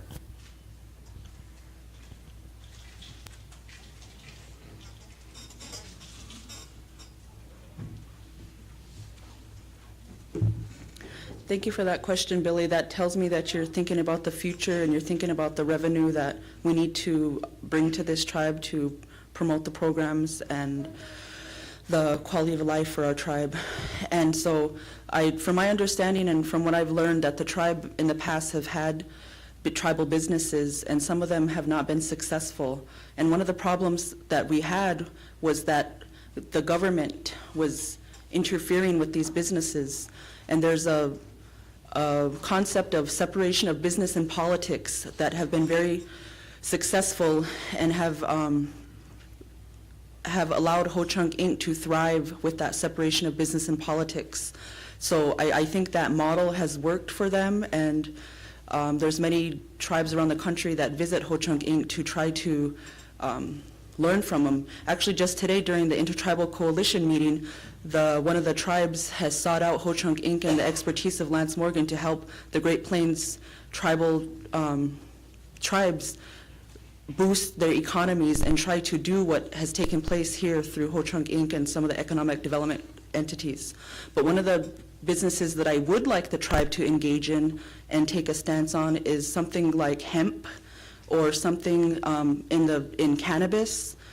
And it doesn't have to be medical marijuana. It doesn't have to be recreational marijuana. There are things that we can do with hemp. There are things that we can do that are friendly to the environment. And if we start thinking like that and we start going down that path, it's going to be success for the tribe, and it's going to be green. We're thinking green. That's the future of our tribe, and that's there's opportunity going into hemp. So I do think that the tribe has the capacity and the capability, but we have to remember that separation of business and politics if we plan to be successful. Thank you.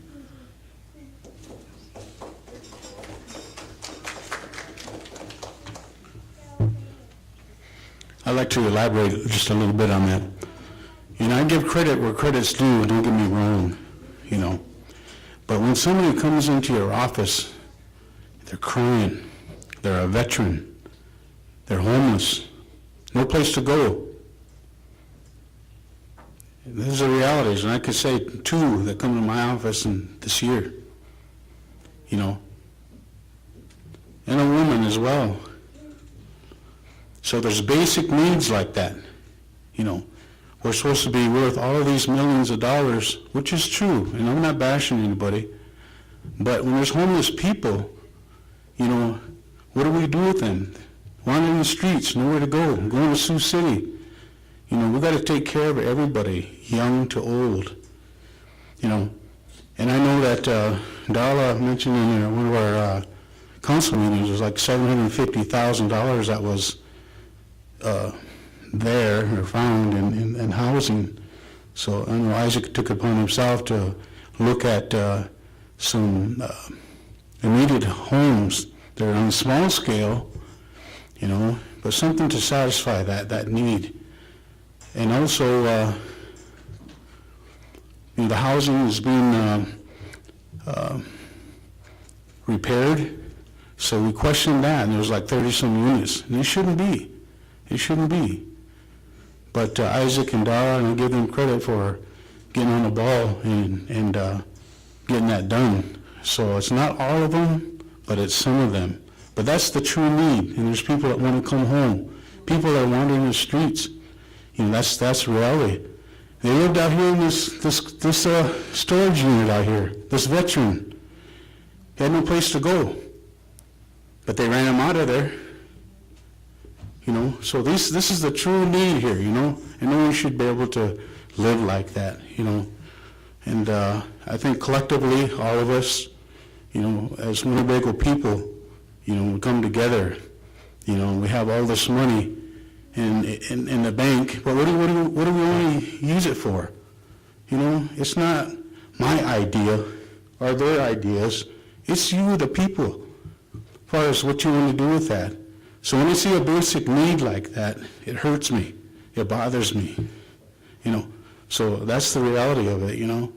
And I know I talked to Vince in our meeting, council meeting, to ask Lance, and he said he would, and Kenny's on that board as well, and Vince did, you know. So as far as homeless people and the housing need, you know, it's going slow, but it's being addressed. But that's what I'm talking about. It's just the basic needs of our people across the board, you know. So, thank you.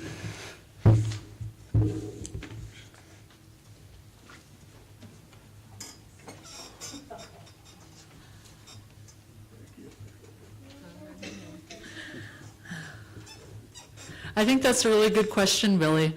The tribe does need to look at other ways that they can become self-sustaining, and in order to create more businesses, you have to elect people that have the business mind.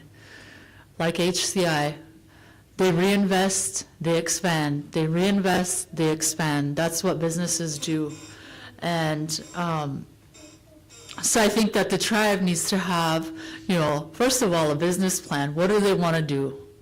We want to take over the hospital. We want to expand and have a water park at the casino. We want to have our nursing home. We have all of these things that we have going on out there. But now it's coming to, we have to pick and choose what we want to do because we don't have the money to do that. And so that's where the business sense comes in. And I hope that, you know, when you do go to the polls, you think about that and you think about who can make those decisions, who can expand off of what is created right now, and understand what you need to have a business that would be successful. Thank you.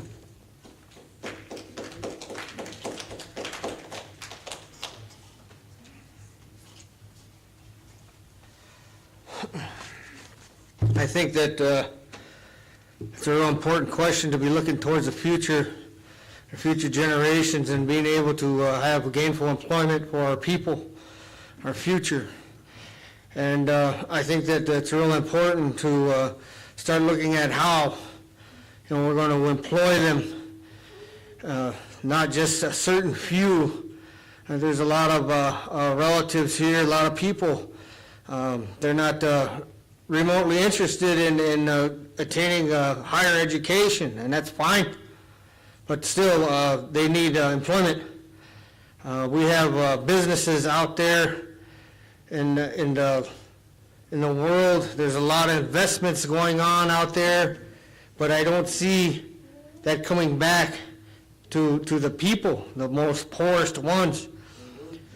And these are those ones that are in need. They need to get their GEDs, you know, they need to have a job. They need to feel good about themselves so that they can bring that paycheck home and take care of their families the way that they want. I know that that's what they really want to do. But I think that if we have businesses like building houses for our people, we own a business somewhere over there, I believe in Minnesota, And there's a lot of people over there in that state that I don't even know. You know, Machate people over there benefiting from this business where it could be our own, right here, being put to work. That's what I kind of, that's a business, something that we can do towards the future, for our future generations.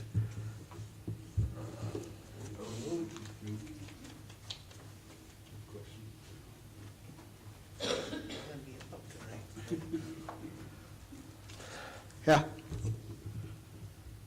Oh, I was going to say, the tribal constitution says that no felon can be running for tribal council. Uh-huh. What do you say to that? I agree. There's a part in there that talks about what they were charged with and convicted of. And there's no place for people who have issues as far as raping little girls, little kids, murder, manslaughter, violent acts. Yeah, they shouldn't be on there. People who steal from our people, sell drugs to our kids. I don't think they have a place on that council. So there's good felons and bad felons. Is that what you're saying? Our Constitution, it's written in there. You could read it. I think a lot of that felon is gonna be real common because you get people that have DUIs, they go to prison after so many DIs, or, yeah, drunk driving, I guess, anyway. They're felons after they've spent time in prison, so a felon is gonna be common. They're probably, I don't know if there's grades of felons or what, but I think it's gonna be common. There's a lot of people that have DUIs, and it's just gonna be common. My time is up, but I would like to expand on that, if I'm allowed. I have a past. I don't deny that. I made mistakes in my life. I was out making a living for my family, providing for them. I was driving when I shouldn't have been. And then I picked up a felony for that. And then after a certain amount of time, I visited them same court that gave me that, and they set that aside. So that same judge that gave me that felony, he set that aside. Does that make you feel any better? I don't understand. What did he set aside? He set that aside. That's like, it's expungement.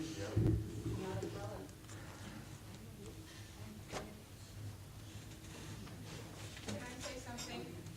Brian's friend, I'm kind of wondering if I should be Maxine Waters and reclaim my time. I'm just kidding.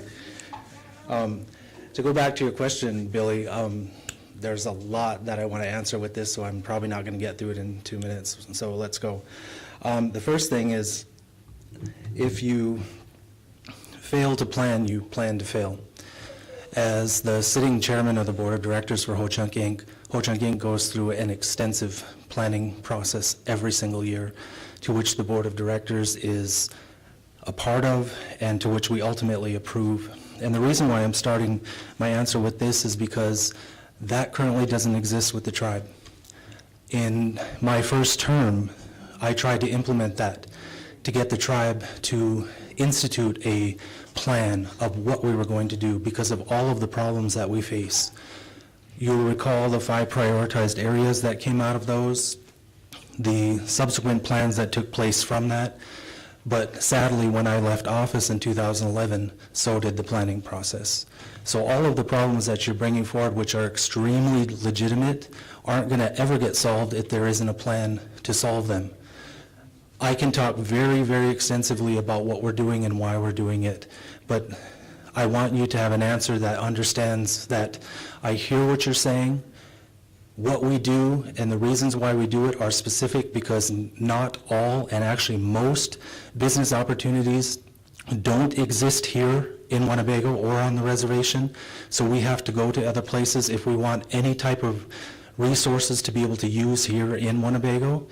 And one thing I will bring up specifically is we do have a very, very big opportunity here in Winnebago, and that is the appropriate use of our land resources. Establishing the land company, which was something I was very much involved with and which I support 100%, is one vehicle that we can do here, but it is only one. We have to continue to diversify and continue to move forward, and like I said, I knew I was going to run out of time, and if you have any questions, I can answer those for you, but if you don't have a plan, you can't solve any of it, and the tribe needs a plan.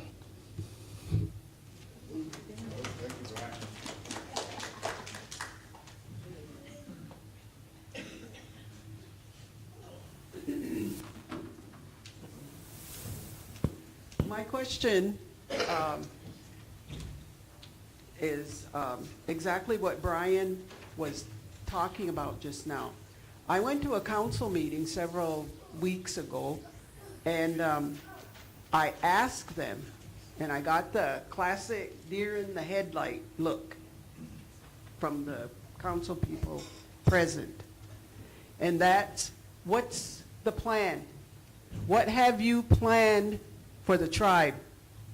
For 1 year, for 5 years, for a long term? What and how do you envision us 10 years from now, 20 years from now, 25 years from now, in the future? What are you planning for us to do? And how to do it? And how to reach it? So that from where we are right now, we'll be better. We'll be more self-sustaining. And I found out there was none. So my question to each of you is, what are you going to do to make sure that next year, 2 years from now, 3 years from now, because one of you is going to get a 3-year term, one's going to get a 2, one's going to get a 1, that we're going to be better than we are right now? What's the plan? Instead of just blowing like a tumbleweed wherever it blows us. That's the direction we're going to go. What's the stationary goal?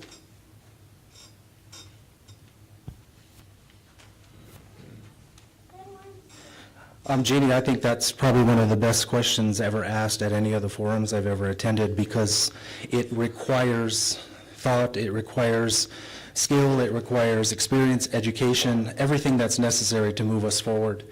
And the only caveat that I'll put on to that is that and as you know, every individual council member is one member, so you have to get the other members to support what you're talking about. The specific plans that I intend to move us forward with, if elected, are: 1, to fortify and reestablish every single internal policy and procedure, every single safeguard that we've ever had regarding what we do financially, to turn around and broadcast to the tribal members publicly what that information is, so that they all have an understanding of where we are financially. And that doesn't mean that it's not occurring now, but the way that I believe is that every tribal member should know exactly where we are with as much knowledge and information as possible. But to step away from the strict finances, what I definitely plan to do is make sure that each of the current businesses that we have are reestablished and remotivated toward rebuilding, because I haven't seen too much progress over the last couple of years. I've seen a lot of sluggishness, with the exception of what we've done in our government contracting with Ho-Chunk Inc. and some of the other areas. But at the same time, when the entire organization is coming to bear on the problems that we face, which are very, very many, and the council members are actually interested in, again, creating opportunity, creating business creating everything that we need. And I know this is much more than just saying this, but actually doing it and not worrying about personnel problems or internal things that somebody else is getting paid to do, we're going to be that much better off. That can change almost instantly when the right people are elected.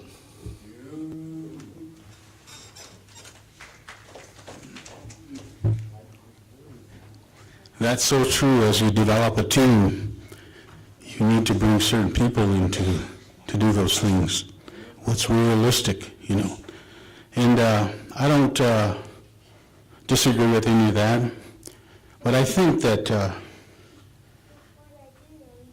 you know, to do those kind of things, and we have sat in our planning sessions, and who's going to be in that area, and where the issues are coming down the track.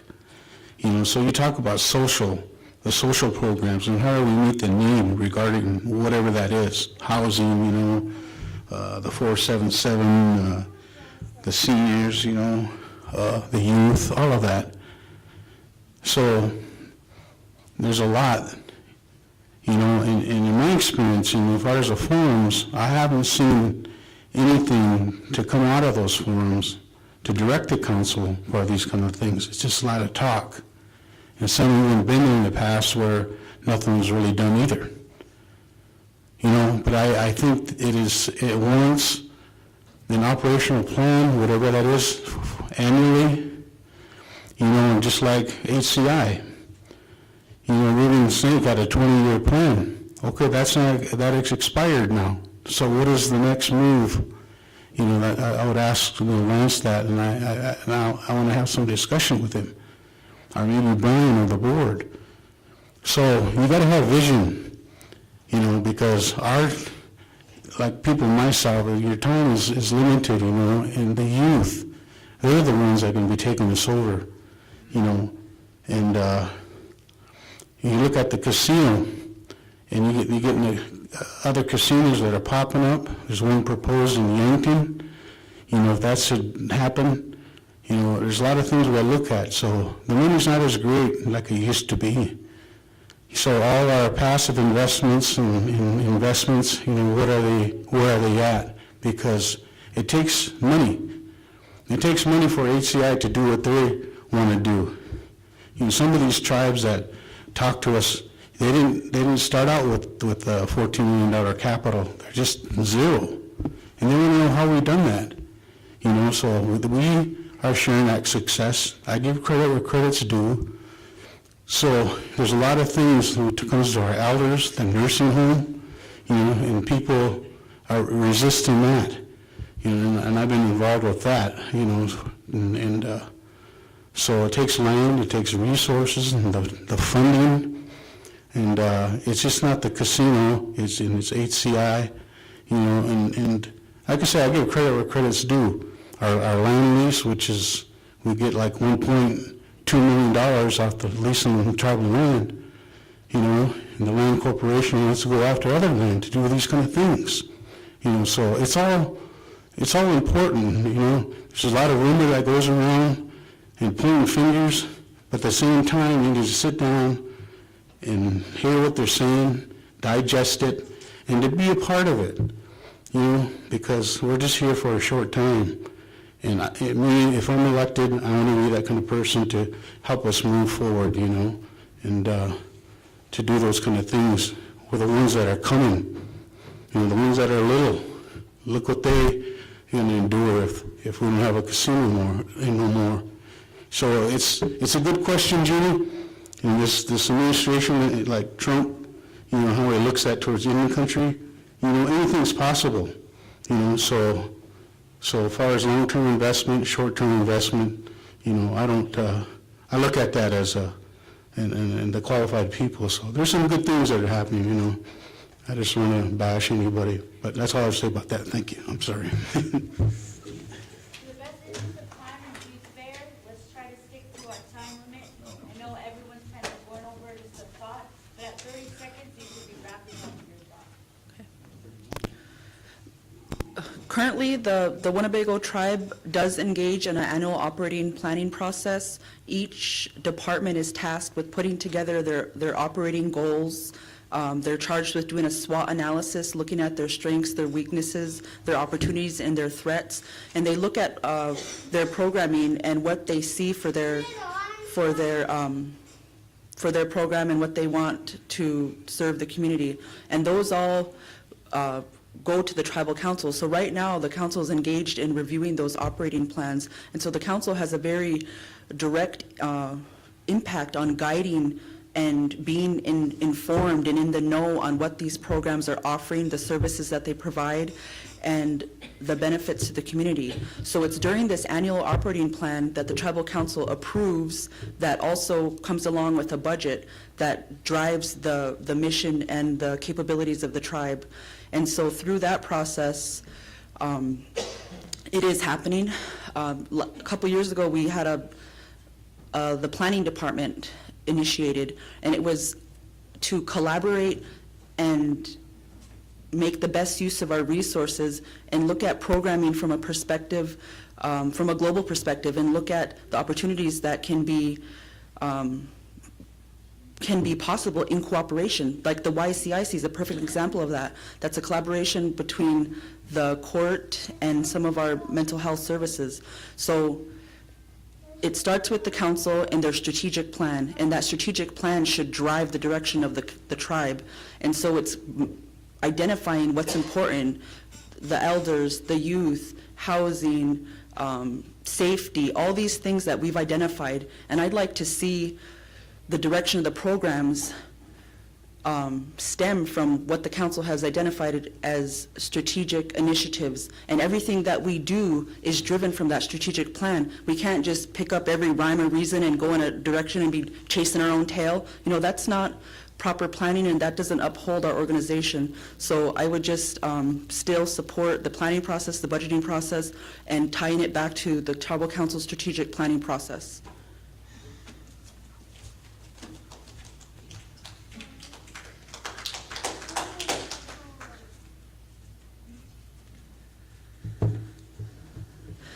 The tribe does have a strategic plan that they started putting together. We haven't worked on it, I would say, within the last 8, maybe the last year. But that process did start at one time where we prioritized and we had goals that each one of us contributed to that was on the council at that time. And was you on there, Janie, when we did that at Winnebago? And we had one more meeting after that, and then that was it. So, you know, I agree, you know, we do have to have some type of plan, and if we're always putting it to the side, we never do get to finally, you know, have a finished product of what we do plan for the next year, what we do plan for 5 years, what we do plan for 10 years. So I think the council needs to make that a priority and share that with the people in the community so that all our tribal members know. I remember when Brian was on council and we had all the programs come down, and he did a presentation on what the council created and what the priorities were for the council, and the programs had to go out and, you know, fill in, you know, everything that was a priority at that time. And that, I don't think, has ever happened again. But I think that we need to bring that back, and we need to have program input, we need to have community input, and try to find a solution to where we want to be in a year, 5 years, 10 years. So the other thing I wanted to mention too is that the tribe needs to stop being reactive and be proactive. And I think that with a plan, that would help a lot. Thank you.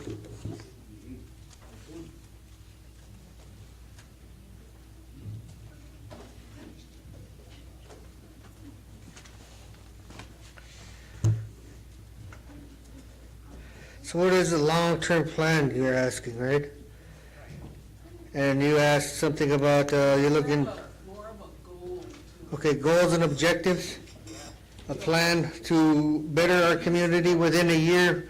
If you see a signpost out there, and we're all walking toward that signpost, what does that signpost say? What have we accomplished in reaching it? Okay.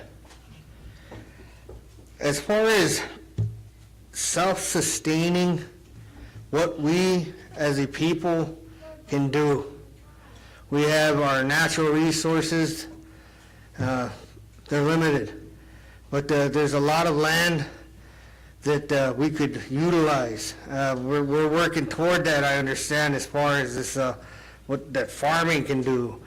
And there's a lot of challenges that go with just that one teeny piece. You're looking at Monsanto, them trying to own the whole world, and how to, the gene of a corn, you know? And we as Nishochochis, we have our own corn, we have our own way, of doing things. But that's a resource. That's something that we could utilize, that we could work toward to try to better ourselves.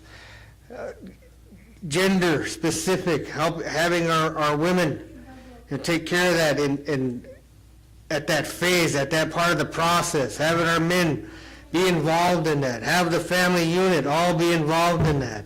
I think that's a direction that we could take, and then a year out, we could measure that. By using a Likert scale, 1 to 10, what do you think? How did this affect your family? How did that make it better?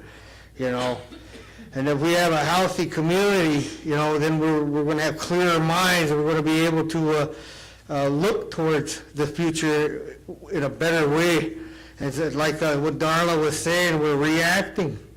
That's where we're at right now. We still got a long ways to go.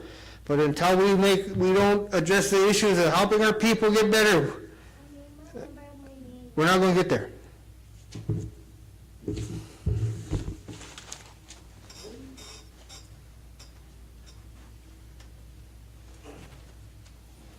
Good evening, everybody. My name's Hannah. I have a kind of two-part question for you. What are we going to do for our law enforcement?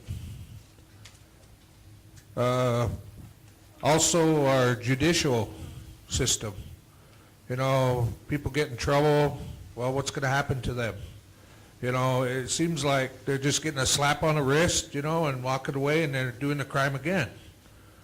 I'd like to know, you know, there's a lot of people out there that don't feel safe, you know. That's my question, you know, what are our plans? What are your plans, you know, towards that?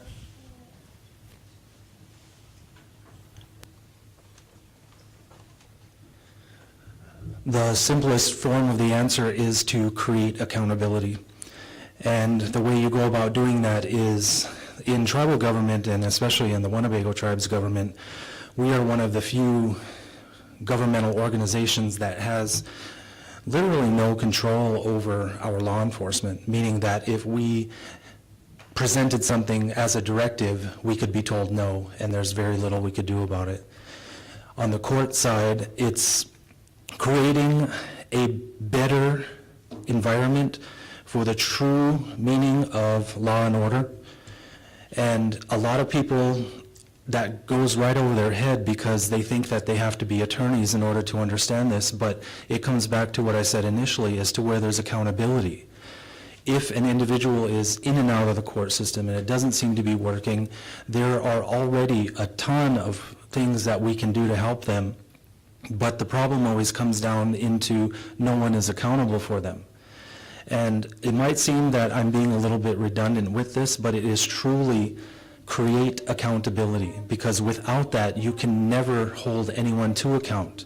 You can never create the type of change that we're all looking for, because I feel the same way that you do. When our government dictates and mandates something to be done, our law enforcement should be doing what it needs to do to create that. As a minor example of that, the semis that drop the animal waste coming through our town, there are several things that we could be doing to attack that minor issue, and while that's not necessarily criminal, very little gets done about that. But you go into the larger issues like what you're talking about, how can we expect to create an accountability and hold somebody to that when we can't get semis to stop dumping cow waste? So the answer is, we must create accountability. We have to take control of what's necessary.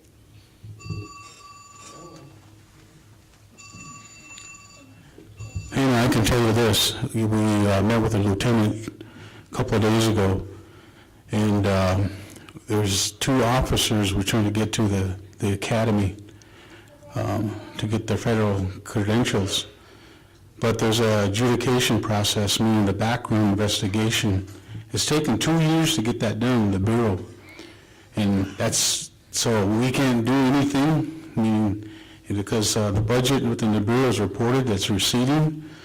We looked at ways of trying to get these people the background investigation done. But they keep giving us a spill, it's going to take this long, blah, blah, blah.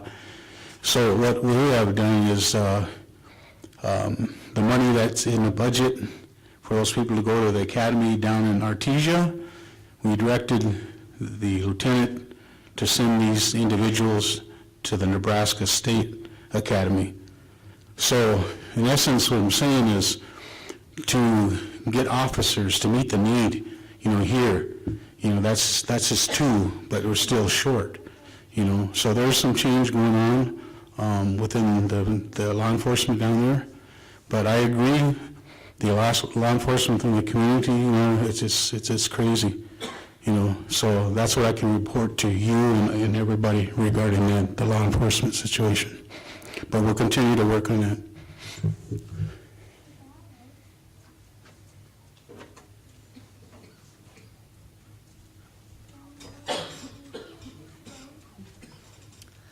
A recent delegation to Washington, D.C. took up our law enforcement issues at the Department of the Interior. We had meetings there with Jim Kaysen for the land buyback program, and we found opportunity to stop in, and through our contacts with some of the personnel there, we were able to get a brief meeting with the acting director. And through that conversation, one of the main things I said was, we're tired of our law enforcement being detailed to these larger reservations. And although you may look to Winnebago as a small reservation that does not have crime, you're mistaken. We have a recent crime wave, and we don't have the resources or officers in the field to answer the cry of the community. And the answer I got was, well, I'm following the President of the United States, this and that. And so he was very short with me. And so we talked about some of our problems. We talked about the solutions that we need to address our problems. And part of that was the adjudication process. And for some time now, we've been waiting and meeting with law enforcement once a month and waiting for these 2 tribal officers to be credentialed. And why can't we get these background checks done? So through our resources and our delegation, we were able to identify some contact information, and we have a number. And it's through this agency that we're going to be able to get these officers adjudicated. So there are solutions to our problems, but we have to take them to the next level. We have to go to Washington, D.C. if we want systematic change. It's not just Winnebago hurting for law enforcement, it's Indian country hurting for law enforcement. So the next level of administration is pounding on those doors in Washington, D.C., talking to our congressional folks that can make these agencies answer Indian country's challenges.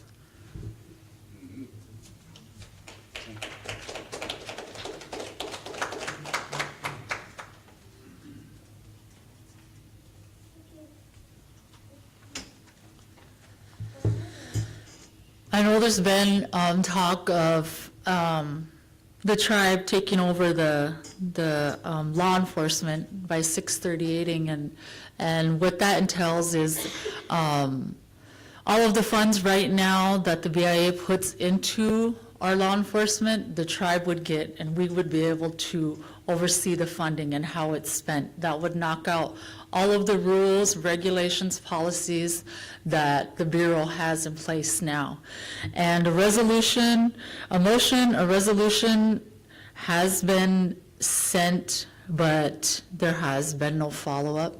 And currently we are really short-staffed on police officers. I think right now we have 3. And they're trying their best to meet the needs of the community, but it isn't enough. And so with that, the judicial piece of that, I did talk with the CEO the other day, and at one time, Human Services, law enforcement, and the court all used to meet, and they used to all be on one page, and that doesn't happen. And I think that's where a lot of the miscommunication, the misunderstanding, and things like that, that's kind of where they fall through the cracks. So I think by them getting together and discussing, you know, their goals, their objectives, and what they want to accomplish in the community, that would help a lot.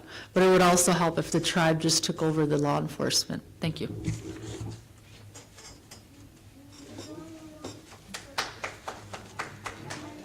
I see a real need as far as what our law enforcement is undergoing. They're under a tremendous amount of pressure to perform, and it seems like a lot of times they're kind of hamstringed by the bureaucracy that goes along with this BIA funding. And so then they kind of withhold these funds, or they say, well, you're going to have to do X, Y, Z before we allow you to have this funding. And then some of this bureaucracy it's what's holding things up. And I think that having our own people working in our law enforcement is a step in that direction to alleviate some of this, what we're going through, because we have people that get signed out with the BIA, like over there in North Dakota with their issues up there, you know, and then that leaves us in a lurch. We don't have that coverage that we need. But if we have tribal members working in there, then, you know, they have a vested interest. They know whose families are who, you know, and what's going on. So I think that that's one approach that, you know, really we need to do. And then with this judicial side of it, law enforcement, legislative, everybody needs to be on the same page. Everybody needs to be working collaboratively to work for the betterment of this community. Again, Darla, she touched on that. We're not there. We're not doing that. It's real basic, simple things, and that's communicating with each other. But when we have people that aren't invested in our community sitting there, they're kind of just in a way of that process for whatever reason. And we need to look at that.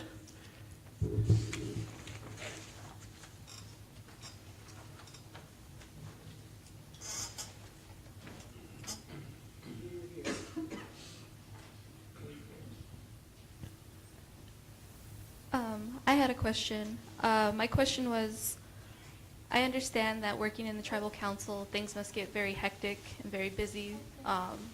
People expect a lot from you.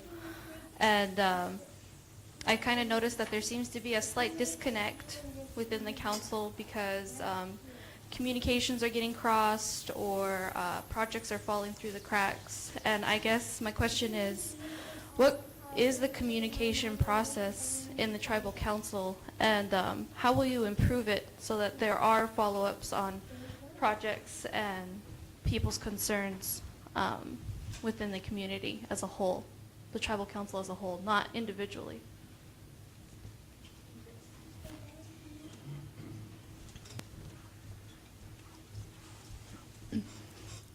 After each tribal council member is elected, we have a reorganization meeting which determines the officers and the members.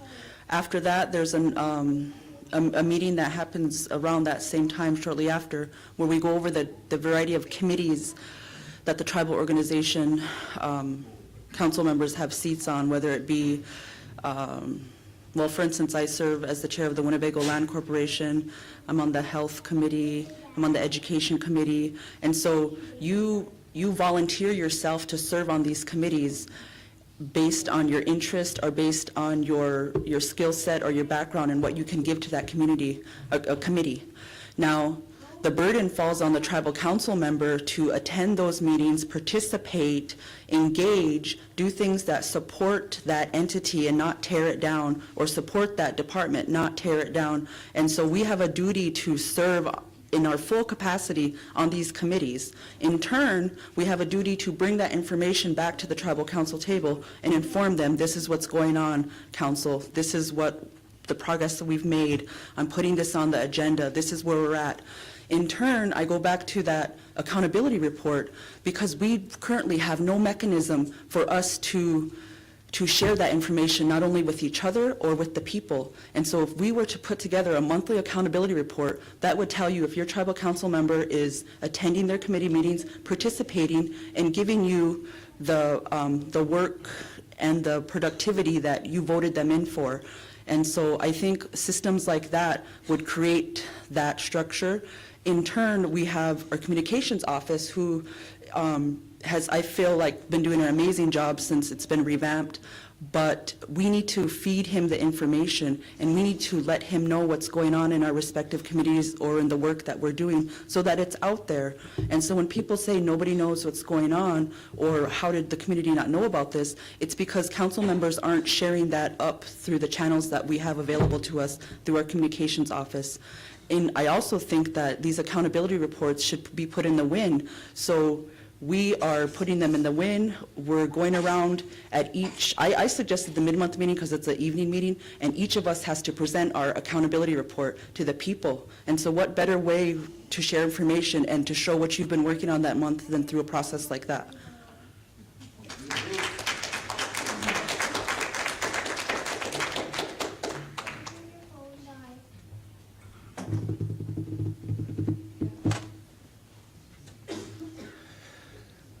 Communication is always something that's extremely vital to any organization, and being a part of what you've seen at Ho Chunk Inc., if something isn't operating in the way that it ought to, it's typically because of a very serious communication breakdown, and that's usually because either one, the goal was never established, or two, the goal is not being worked toward. What I see happening within the tribe is something that I saw back in my first term, and that was that enough information, enough valid and true information was not getting out to the tribal membership for whatever reason. So we worked to establish the communication department. I saw that as being very vital and very crucial because tribal members need to know. And what went hand in hand with that was we saw it's extremely frustrating for any tribal member to come and be seeking some type of answer regardless of what it is and not being able to find anyone that can answer that, or even worse is going to give them a political answer. What I want to do and what I work toward is making sure that every piece of information that needs to be out to the tribal members is given, that it's clear, that it's concise, and that it's not convoluted, that it doesn't have somebody's political spin or somebody's axe grinding against it, but that it's something that's been decided by the table. Because when you have 9 individuals sitting at that table, you're going to have 9 opinions, and quite often they don't agree. And so when a decision is made, the decision is that of the table, not whether or not the individual agrees with it or not. And that's where we fall into a lot of problems, because a lot of people fall into who they talk to at the table, and that is almost as detrimental as lying to them. It has to be as clear as possible. What was decided at the table must be the message that goes out.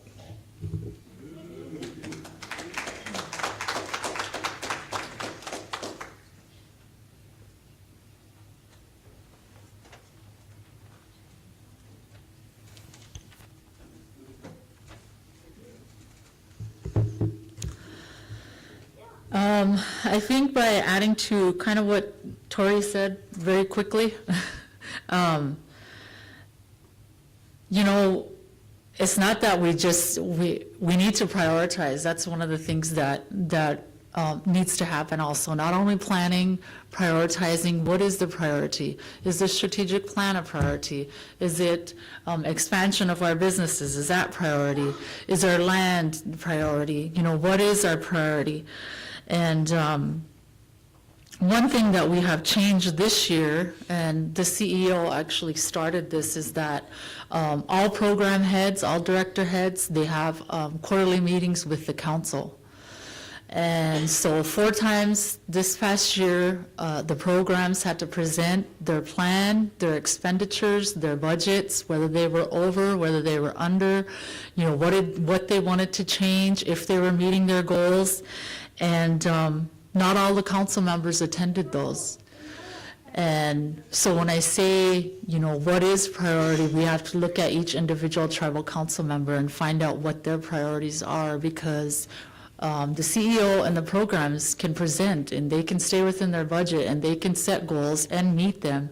But if council isn't there to listen to them, then where does it go? And that's where everything, things falling through the cracks and the disconnect comes from. So, thank you.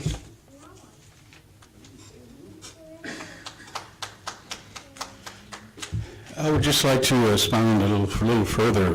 If someone wants to know something, please come down, to the office, and we'll let you know, and I'll tell you the way it is. And at the same time, it's a two-way street where your ideas, your input is very important, because we're working for you. We're working for you. And that needs to be put in perspective. It's not, and there's some good ideas, great ideas, and some that have been there before, and our elders, they say, our elders, well, let's put our mouth where it should be then, let's listen to them, what they have to say. And you can't replace experience, and those wise ones that live longer than us. And that's where I see it, so I thank you for that question.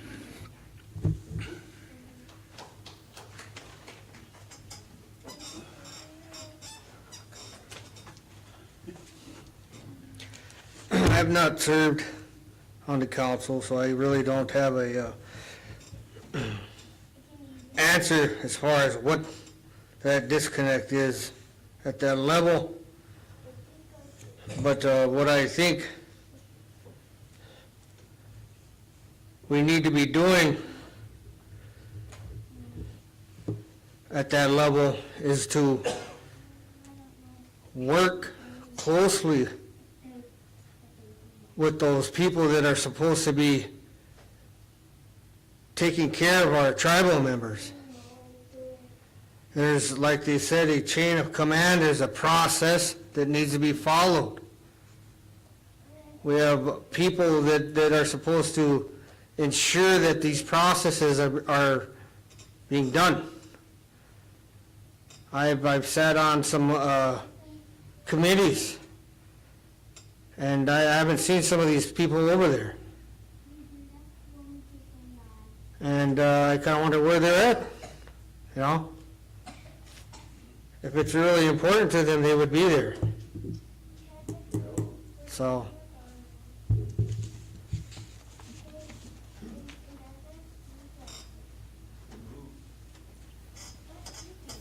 Good evening again, candidates. I posed a question earlier to each one of you, and I asked you what LR 57 was, and none of you responded, so obviously you don't know. We talked a whole lot of issues here tonight, and I can show you on my phone. I have photographs of our short-staffed law enforcement people in the drive-through at McDonald's. I have photographs of them in front of bars in Sioux City, Iowa. I have photographs of them at Walmart on my phone. So if we're so short-staffed, what the hell are they doing at McDonald's and Walmart and at the bars in Sioux City? Are there Indians up there? The answer is no, okay? It's a matter of leadership, okay? And I don't have another question, but, I asked about transparency. None of you told us, that sit on the council, how much money do you make every year? Are you earning it? One of you talked about, well, we sit on all these committees. You get paid to sit there. You get paid a tremendous amount of money to sit there. Matter of fact, it's in the neighborhood of $500,000. And I do have one final comment, and I'm going to shut up for the evening, okay? I went to the last two council meetings, okay? And I want you all to be aware of this, okay? I had two issues that were critical to me, okay, as an elder, as a member of this tribe. And the council, we adjourned. Boom, out the door they went. They wouldn't even listen, okay? And you talk about apathy, why go there if you can't get a response? Yeah, she's holding up the thing. Anyway, what I wanted to share with you guys last night when I went there to the meeting was I have a letter, and I didn't bring it with me tonight, but I was subpoenaed into court on September 17th, 2017 at 1 o'clock. So I went on Sunday after church to court.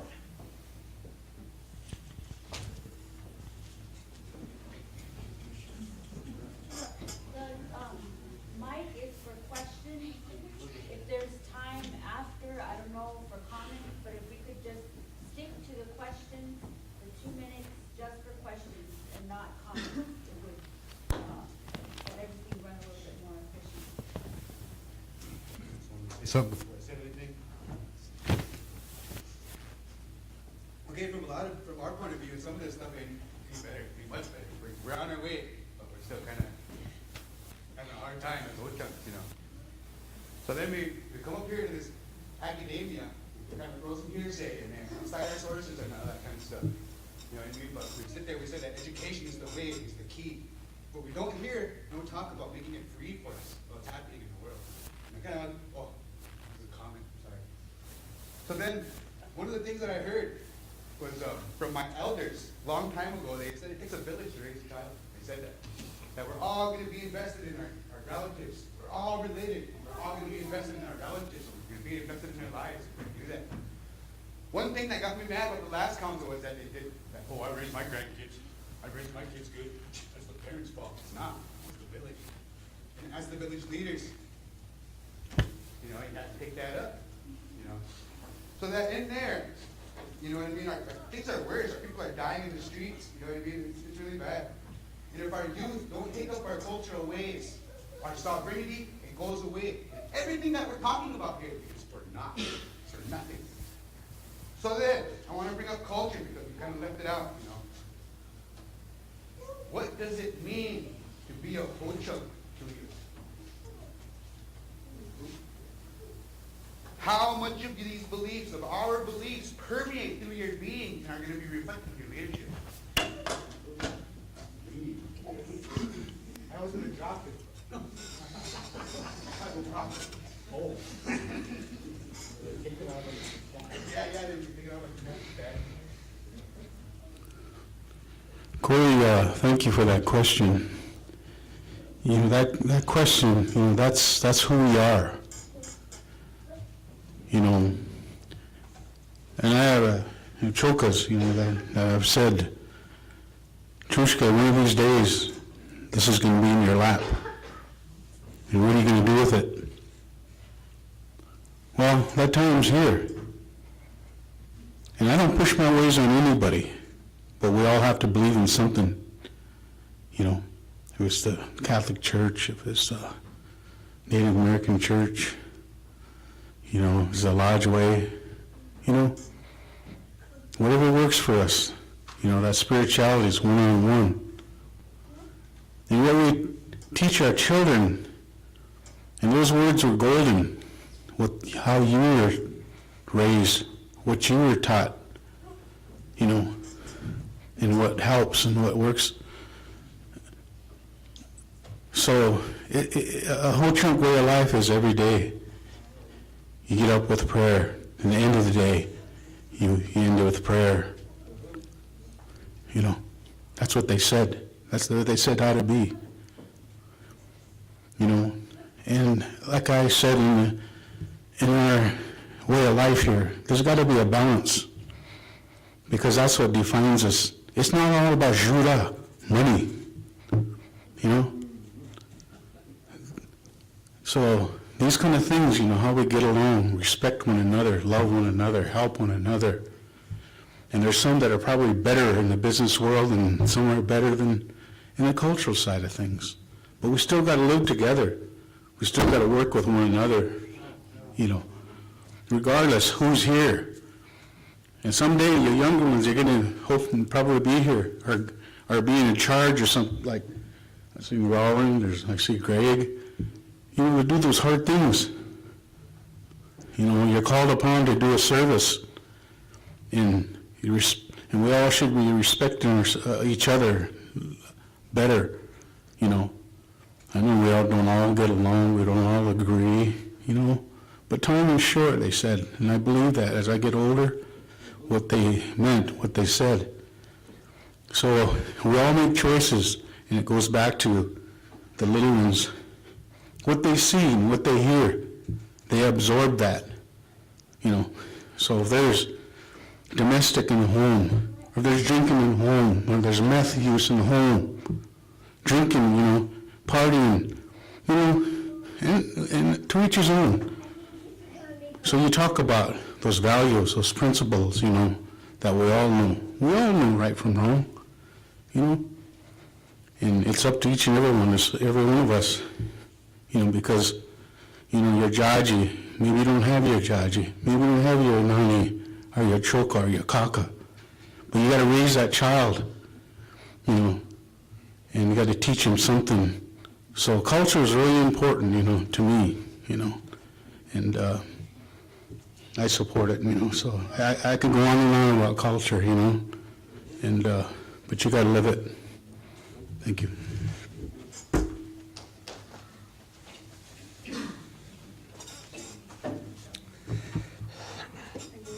So what does it mean to be Ho Chunk? How does it permeate your being?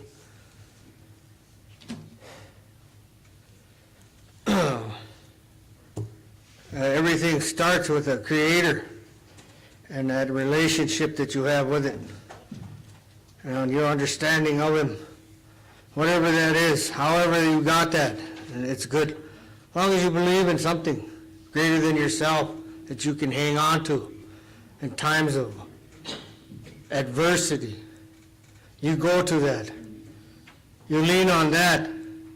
That's where you gather your strength. You teach that to your children. You hand that down. You show them this is how you do it. So that when those times come when it gets hard, you don't reach for something outside of yourself to find a solution. Drugs and alcohol. Gambling. That's the foundation, the core belief that I was shown. I'm not saying that I know everything or that I'm right, but I know that my grandmother, she didn't lie to me. And so right there, that's the part, and we need to be teaching our children and our relatives. You know, maybe there's one family in particular that keeps coming up in our community with issues. Maybe we should go over there and give them a hand. Aikido-ji.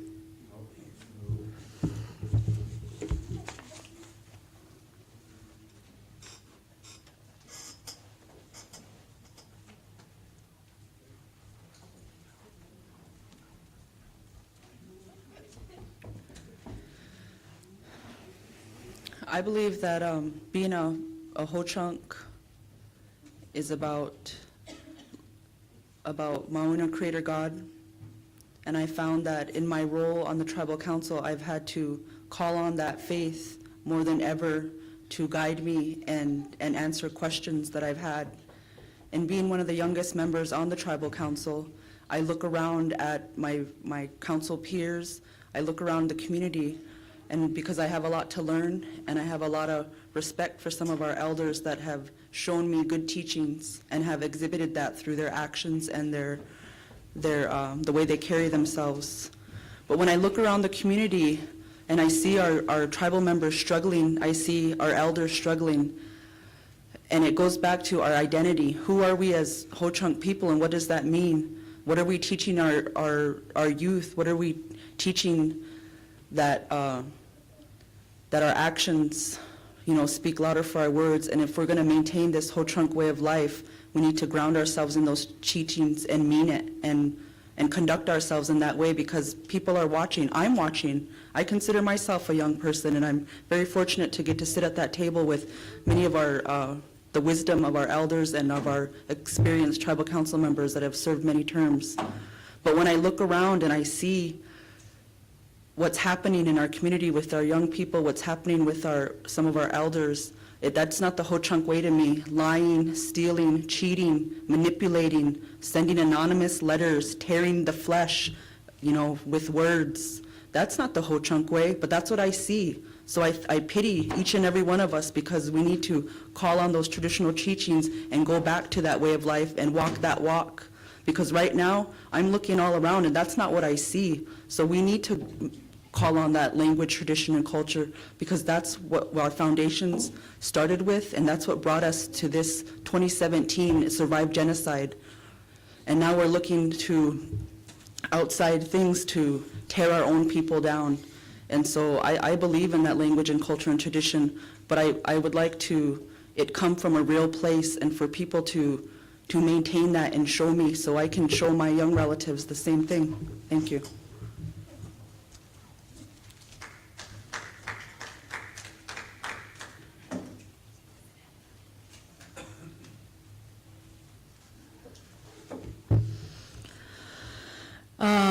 For myself,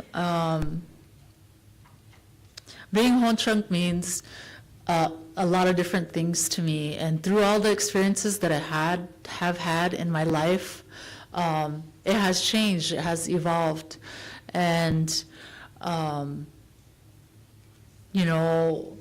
we defined our higher power, and however we believe that may be, whether we're Catholic, Native American church, that really is our foundation, our belief in a higher power and the existence of something more than being here on earth. And growing up, I grew up with my mother, so she didn't have too much of her culture, and so it took me a while to find out really about my own people. I went to school here, I lived here all of these years, and at my generation, we didn't have Renaissance. We didn't have a lot of the programs that go in, Project Woshkapi and things like that. We didn't have that when I was young. And I didn't experience learning about my history until I came to Nebraska Indian Community College, and David Smith was our teacher. And he taught Winnebago history, and I took it and I learned about the Winnebago people. I learned where my ancestors came from, and that is really what built me up. And it's very important that we have language and culture in our schools, especially our children, our educare kids, our babies, our preschoolers, because if there was anything that I remember out of my whole life, I remember Frankie Smith teaching me to count to 10 in Ho-Chunk when I was 4 years old. And I remember that just like it was yesterday. And so that's where I find myself in being a strong Winnebago woman, is defining our history and our people and our clans, and making sure that language and culture is very important. Whether we know the language or we contribute culturally, it's the younger generation that needs that support, and that's what I'll continue to do. Thank you.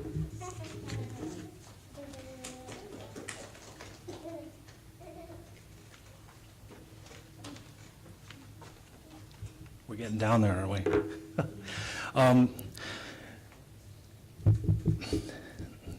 Our culture is a living, breathing thing. Some people, and I know that you get tired of listening to them, sometimes they wax sentimental about stuff, and you've all thought that. It's like, I've heard enough. But because it is a living, breathing thing, and because it is something that we are all rooted in, our individual beliefs have to be stuff and have to be things that we live on a day-to-day basis. What it means to me to be Ho-Chunk is to be somebody that lives with integrity, somebody that lives their life to where they take care of themselves so no one else has to, where they understand their role in society, not as a restriction, but as a necessity to all of the other tribal members. Because while we always disagree about something, we can all agree that being Winnebago is one of the best things ever, and being Ho-Chunk is something that we all hold very dear. I think that it's important for us to maintain our culture, but like I said, I believe it is a living thing. It is meant to change with time, and it has changed with time. In some ways we don't like, but in many ways we love and cherish. How we bring that forward, how we contribute those beliefs at that table, become a function of what you believe as the voter. This tribal council is not how our culture was structured. It is something that was brought to us, but we have to function within it.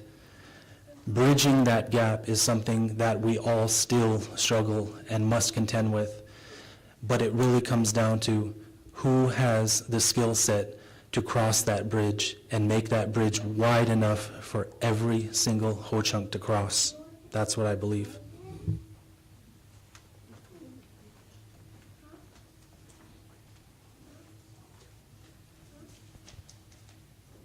I have a question, kind of a two-part.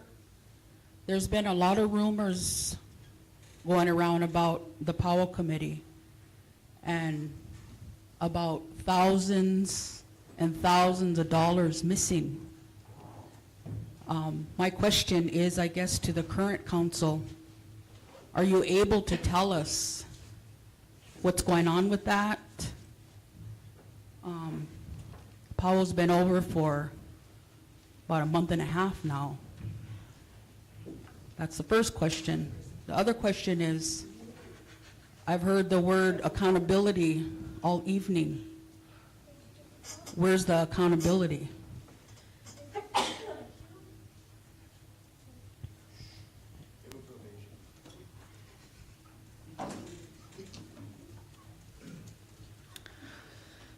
There has been some allegations made against the Powell Committee, and right now I will say allegedly because I think everybody deserves a fair opportunity to bring their information forward. But to this point, we have not received a closeout report from the Powell Committee or up to $4,500 in vendor fees that were collected. The CFO has been active and in communication with the Powell Committee so that it is very objective and fair, and that the opportunity is there to make it right. The council received a briefing from our CFO last Monday, and from that briefing, it was determined that the council would be taking the next steps to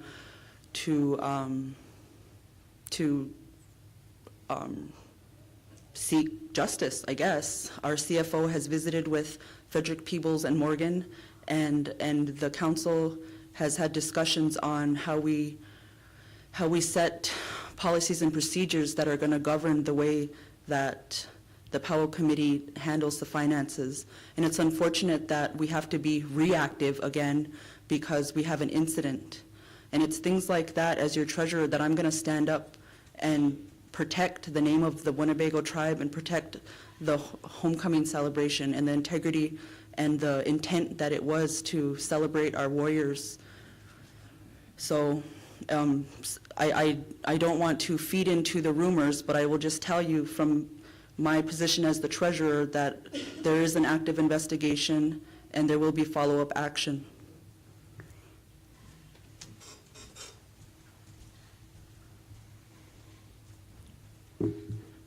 I too don't want to comment on these allegations because the investigation hasn't been complete. However, it's being looked into.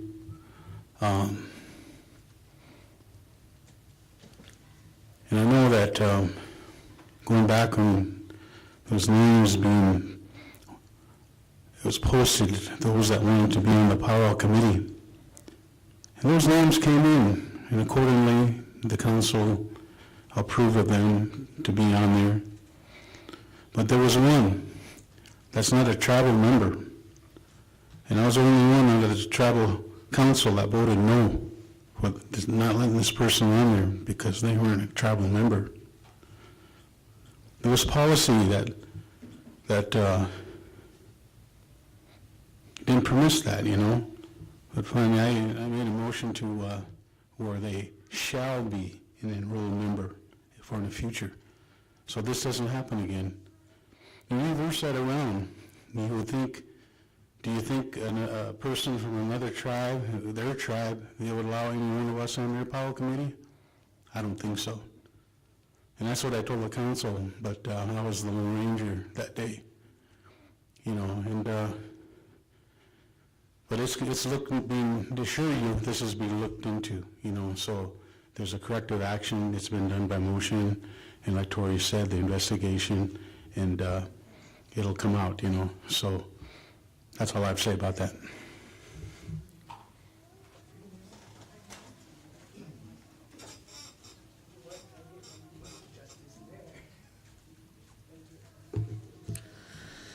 One of the things that I recommended on the accountability part of this, since this incident happened, was trying to make the powwow committee more structured, where they have policies, where they set, you know, a year, more than just a year, possibly 3 years on the powwow committee, because every year it changes. Every year at the last minute, we're running into so many issues, and it's just difficult to try and get all of them to work together and to understand that, you know, the finances need to be collected by finance. There needs to be a policy and policies in place where the new committees coming on know the structure, know what they're doing, because right now there isn't one. And so we've discussed that, and I'd like to see that move further on, where the committees do sit more than 1 year, because every year we're turning it over, and we need some consistency, and we also need financial accountability in having policies where the finances are all accounted for. Thank you.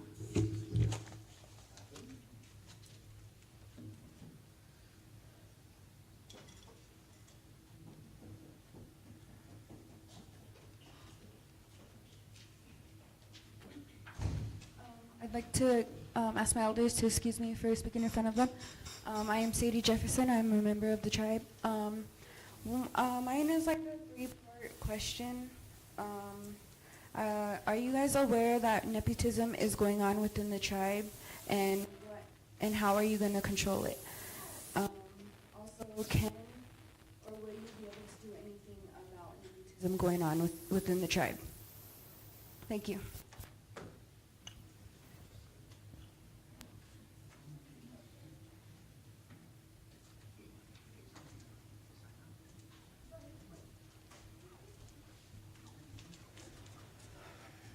Thank you for asking that question.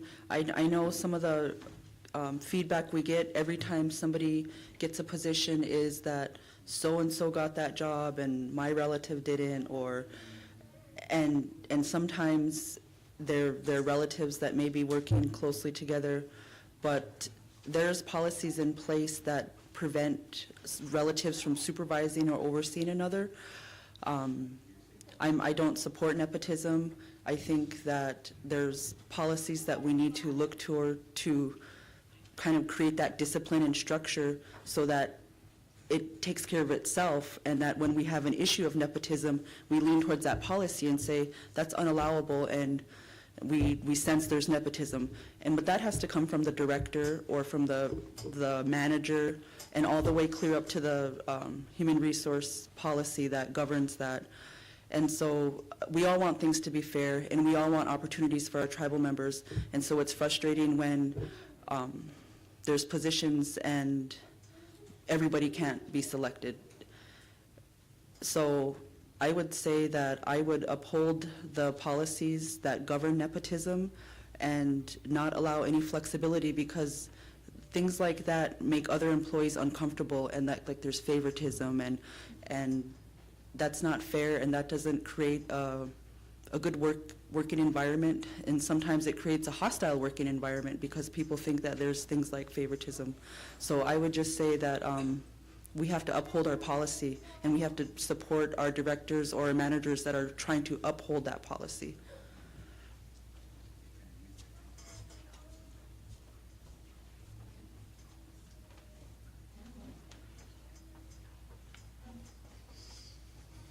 Yes, I am aware that nepotism exists, and what I do about it, because it's something that is an ongoing thing simply because of the fact that so many of us are related, is very similar to what Tori just said. Personnel policies and procedures already exist to functionally deal with these types of scenarios. It becomes a problem when those policies and procedures are ignored or simply just done away with. The organization as a whole must maintain its integrity, and when it doesn't do that, we run into these types of problems. Now, because Winnebago is a small community, when jobs and positions come forward and individuals receive them, there's always going to be someone who's disappointed, especially when there's multiple candidates. Only one person can get the job. But what I see as incumbent upon the council members is to, one, stay out of personnel decisions and personnel issues unless it is something of an egregious nature that the organization cannot handle. Because when that happens, you have 9 individuals inputting politics into the organization where it just simply does not belong. What that does is demoralizes the people who are working. It absolutely obliterates any sense of what should be done amongst those people who are trying to follow the rules. And it makes it easier for people in the future to say, well, this person did it, why can't I? You have to maintain integrity. That's something that I do every single day. That's something that I uphold and support in every organization that I work with, and that I actually demand. Integrity is the absolute essential key to resolving that.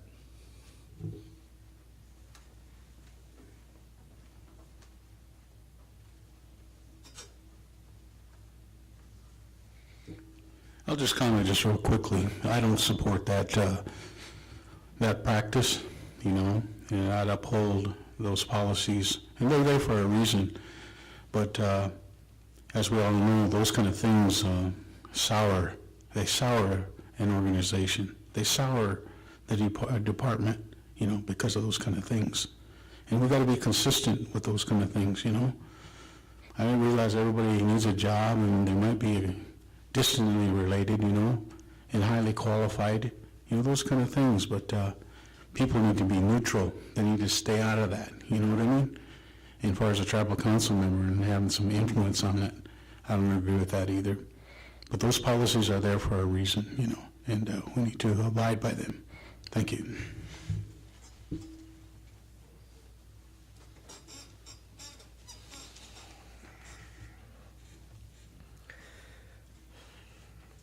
I know that within our policies and procedures, it says that there shouldn't be a couple working in the same department, but there's a lot of that going on. I see a lot of that favoritism, or a lot of people in the high-paying positions are kind of protecting their own self-interest. So there is a lot of that going on. There's a lot of politicking. Although it doesn't belong in there, and they say that it shouldn't be in there, it is. That's a reality. And I don't agree with it. But it needs to be looked at. And it needs to be cleaned up. And so then that's that part where everyone's saying accountability, accountability, accountability. That's the hard part, And are you doing this? I'm not doing this to be someone's friend. I don't want to be everybody's friend. I'm here because I'm sick and tired of watching people getting stepped on and watching our tribal members die in the streets. Thank you.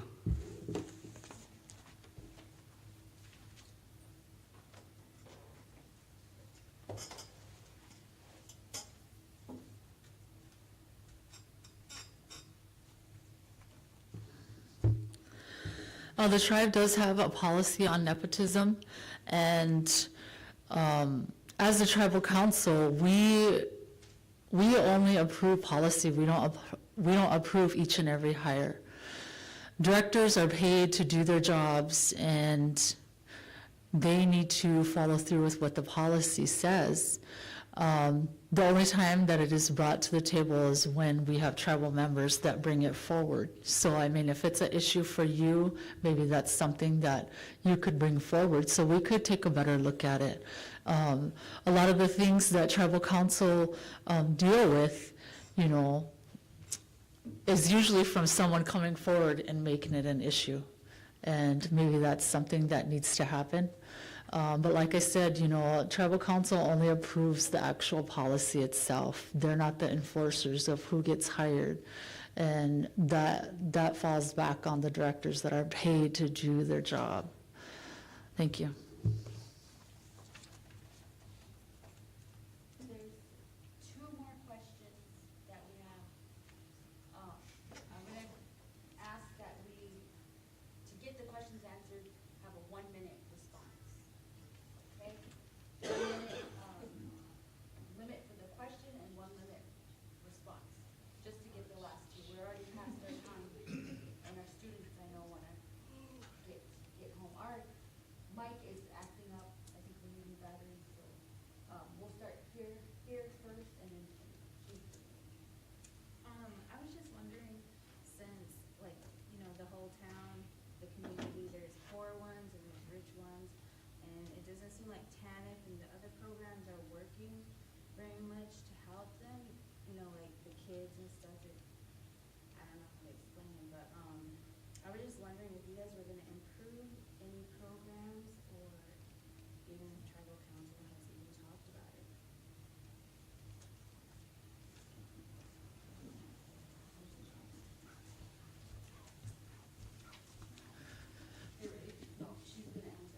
The tribal council has talked about creating opportunities, and how do we create opportunities?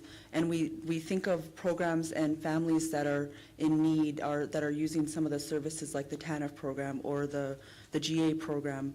And what could we do better to service these problems? We talked about creating like a day labor service, because we have good, hardworking people that have challenges in their life that prevent them from maybe pursuing a full-time job, or we have tribal members that have transportation challenges and can't get to Sioux City and can't utilize their day labor program. I know Vice Chairman Vince Bass did some research on what that would look like, and I think we need to support him and kind of jump on board and put all our thinking caps on and say, how can we bring some type of day labor resource to the community?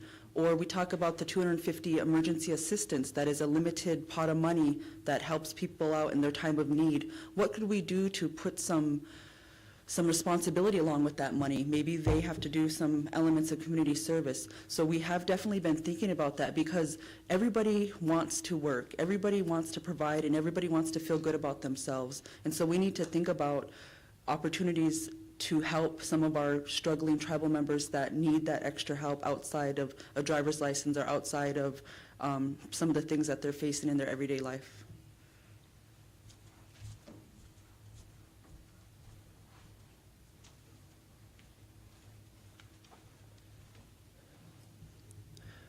The types of programs that you were describing were not meant to be lived off of.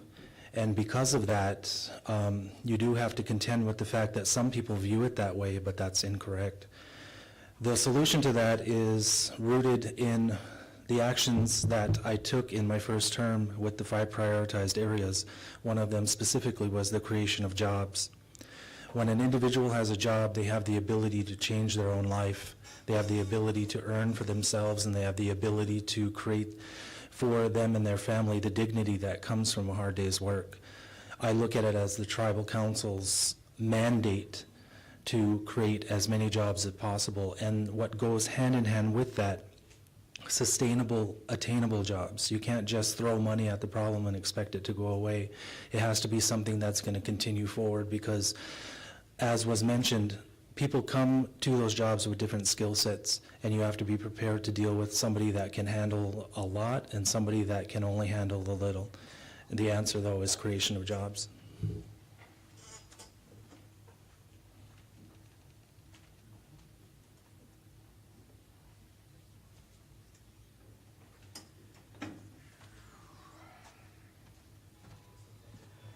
I agree that there is an inequality and a disparity within this community.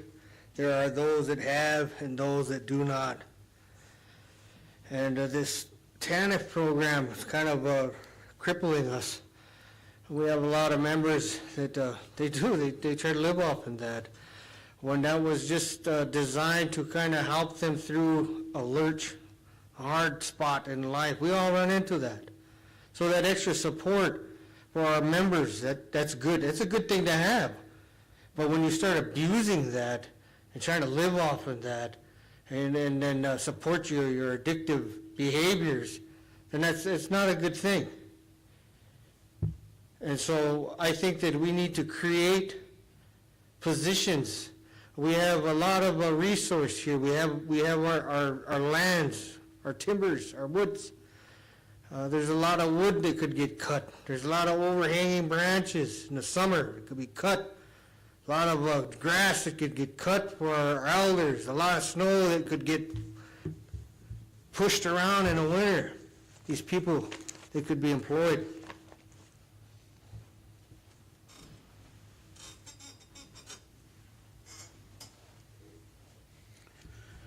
That's a good question, you know, and we shouldn't look at it that way, but it's true because more people have more than others, you know, and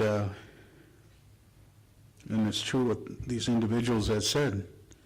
Sometimes we enable our people too much, you know, and they expect it all the time, and those departments are doing the best they can, and it ends up there's not enough money to serve others because of that, you know. It's all good-hearted, it's all good, you know. And we got people relinquishing and coming over to our tribe because they don't have the benefits that we have.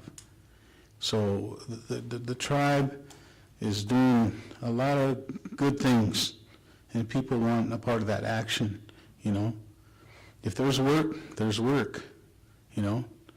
And I hate to see anybody just dependent on that and that only. And so it's our duty and our job to make those jobs available so they can, you know, work for themselves but you know, sometimes people need a start. That's all we need is a start, you know. I know people like that, good people, you know, but they just need that start, you know, and they see that, they realize it, they're thankful. But it's just the ones that have maybe a habit or their addiction, and they look forward to that, and they may get mad because they don't get it, you know, when they're supposed to get it. Those kind of things ought to get cut, you know, so that's a good question. Yeah.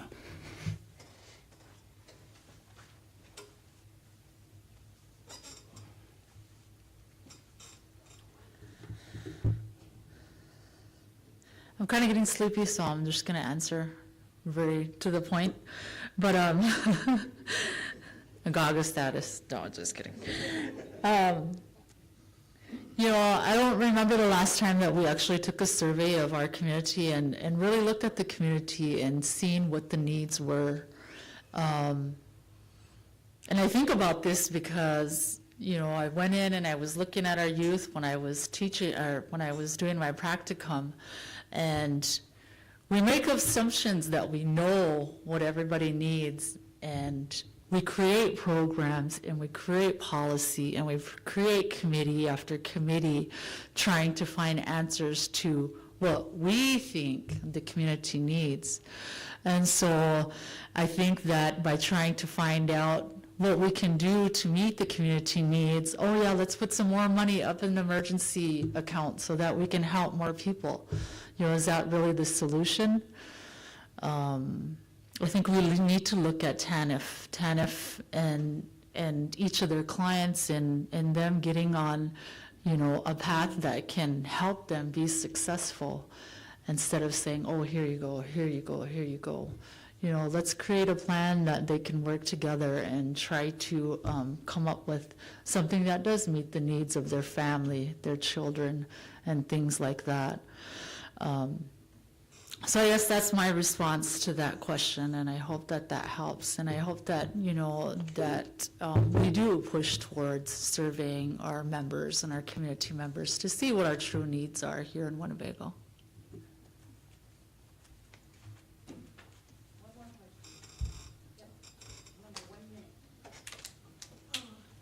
Thank you, council, or prospective council.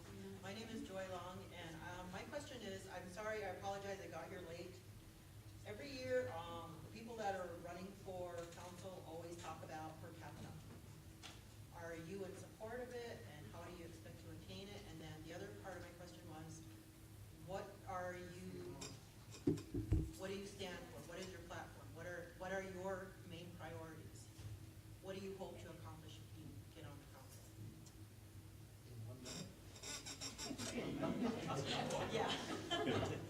Well, question was, do you support per capita? How do you expect to achieve it? And then the other part was, what do you stand for? I support a stimulus or per cap if we can afford it. But that's what needs to be looked at, you know, and make a sound decision based upon that revenue. That's how I see it. I want that for the people, you know. But if we can't do it and we're just going to put ourselves in more debt, then we have to really look at that. Like I said, it goes back to true needs, you know, people who need that $250 or whatever it is. You know, every little bit helps, you know. But that's how I feel about it. And if we can make a way, then we're great, you know. But if we can't, then we can't. That's a minute, isn't it?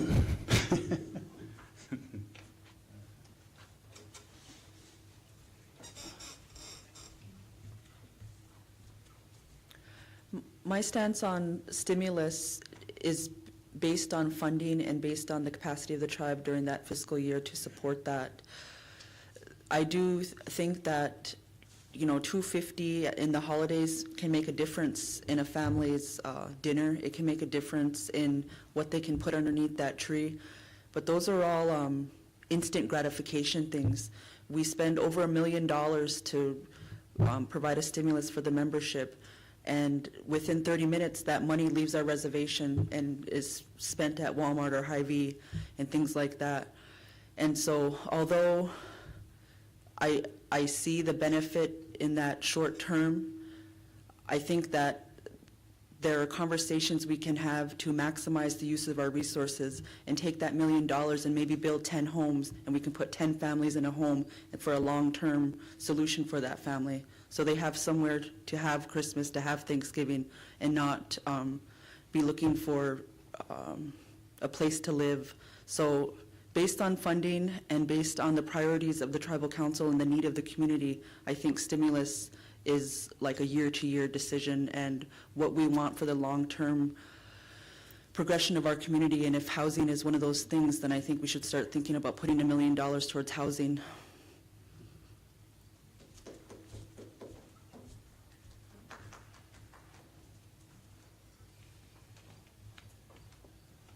Ready, set, go. No, just kidding.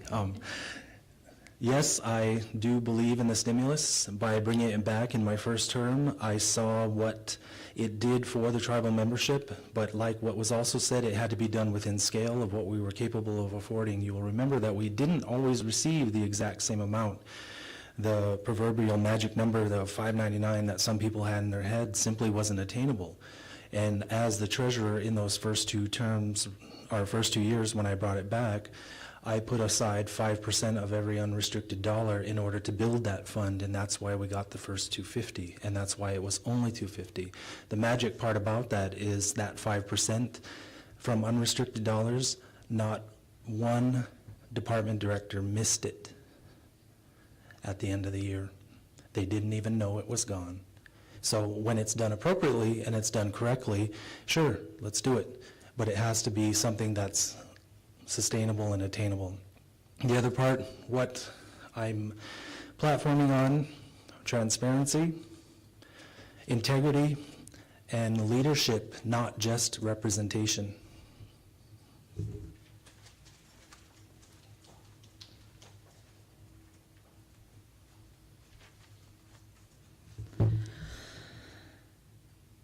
I'm also in favor of stimulus if, if we do have the funding, and we've been lucky to have funding available for the last few years that we have received it. Right now, going into the next year, our budget does look tight, and, it's going to be a tough decision when it comes to the table where a lot of our funding goes. And the other answer to your other question, my platform is to continue to hold people accountable and to continue to ask questions. One of the things that I've noticed is when I start asking questions, people think that I'm after their job, and that's not the intent that I have. A lot of the questions that I have are actual questions that I need answered. I'm not trying to intimidate anybody or take their job. All I'm trying to do is get an answer and hope that we can either better services or answer the questions that community members have. So that is my main platform for running for tribal council.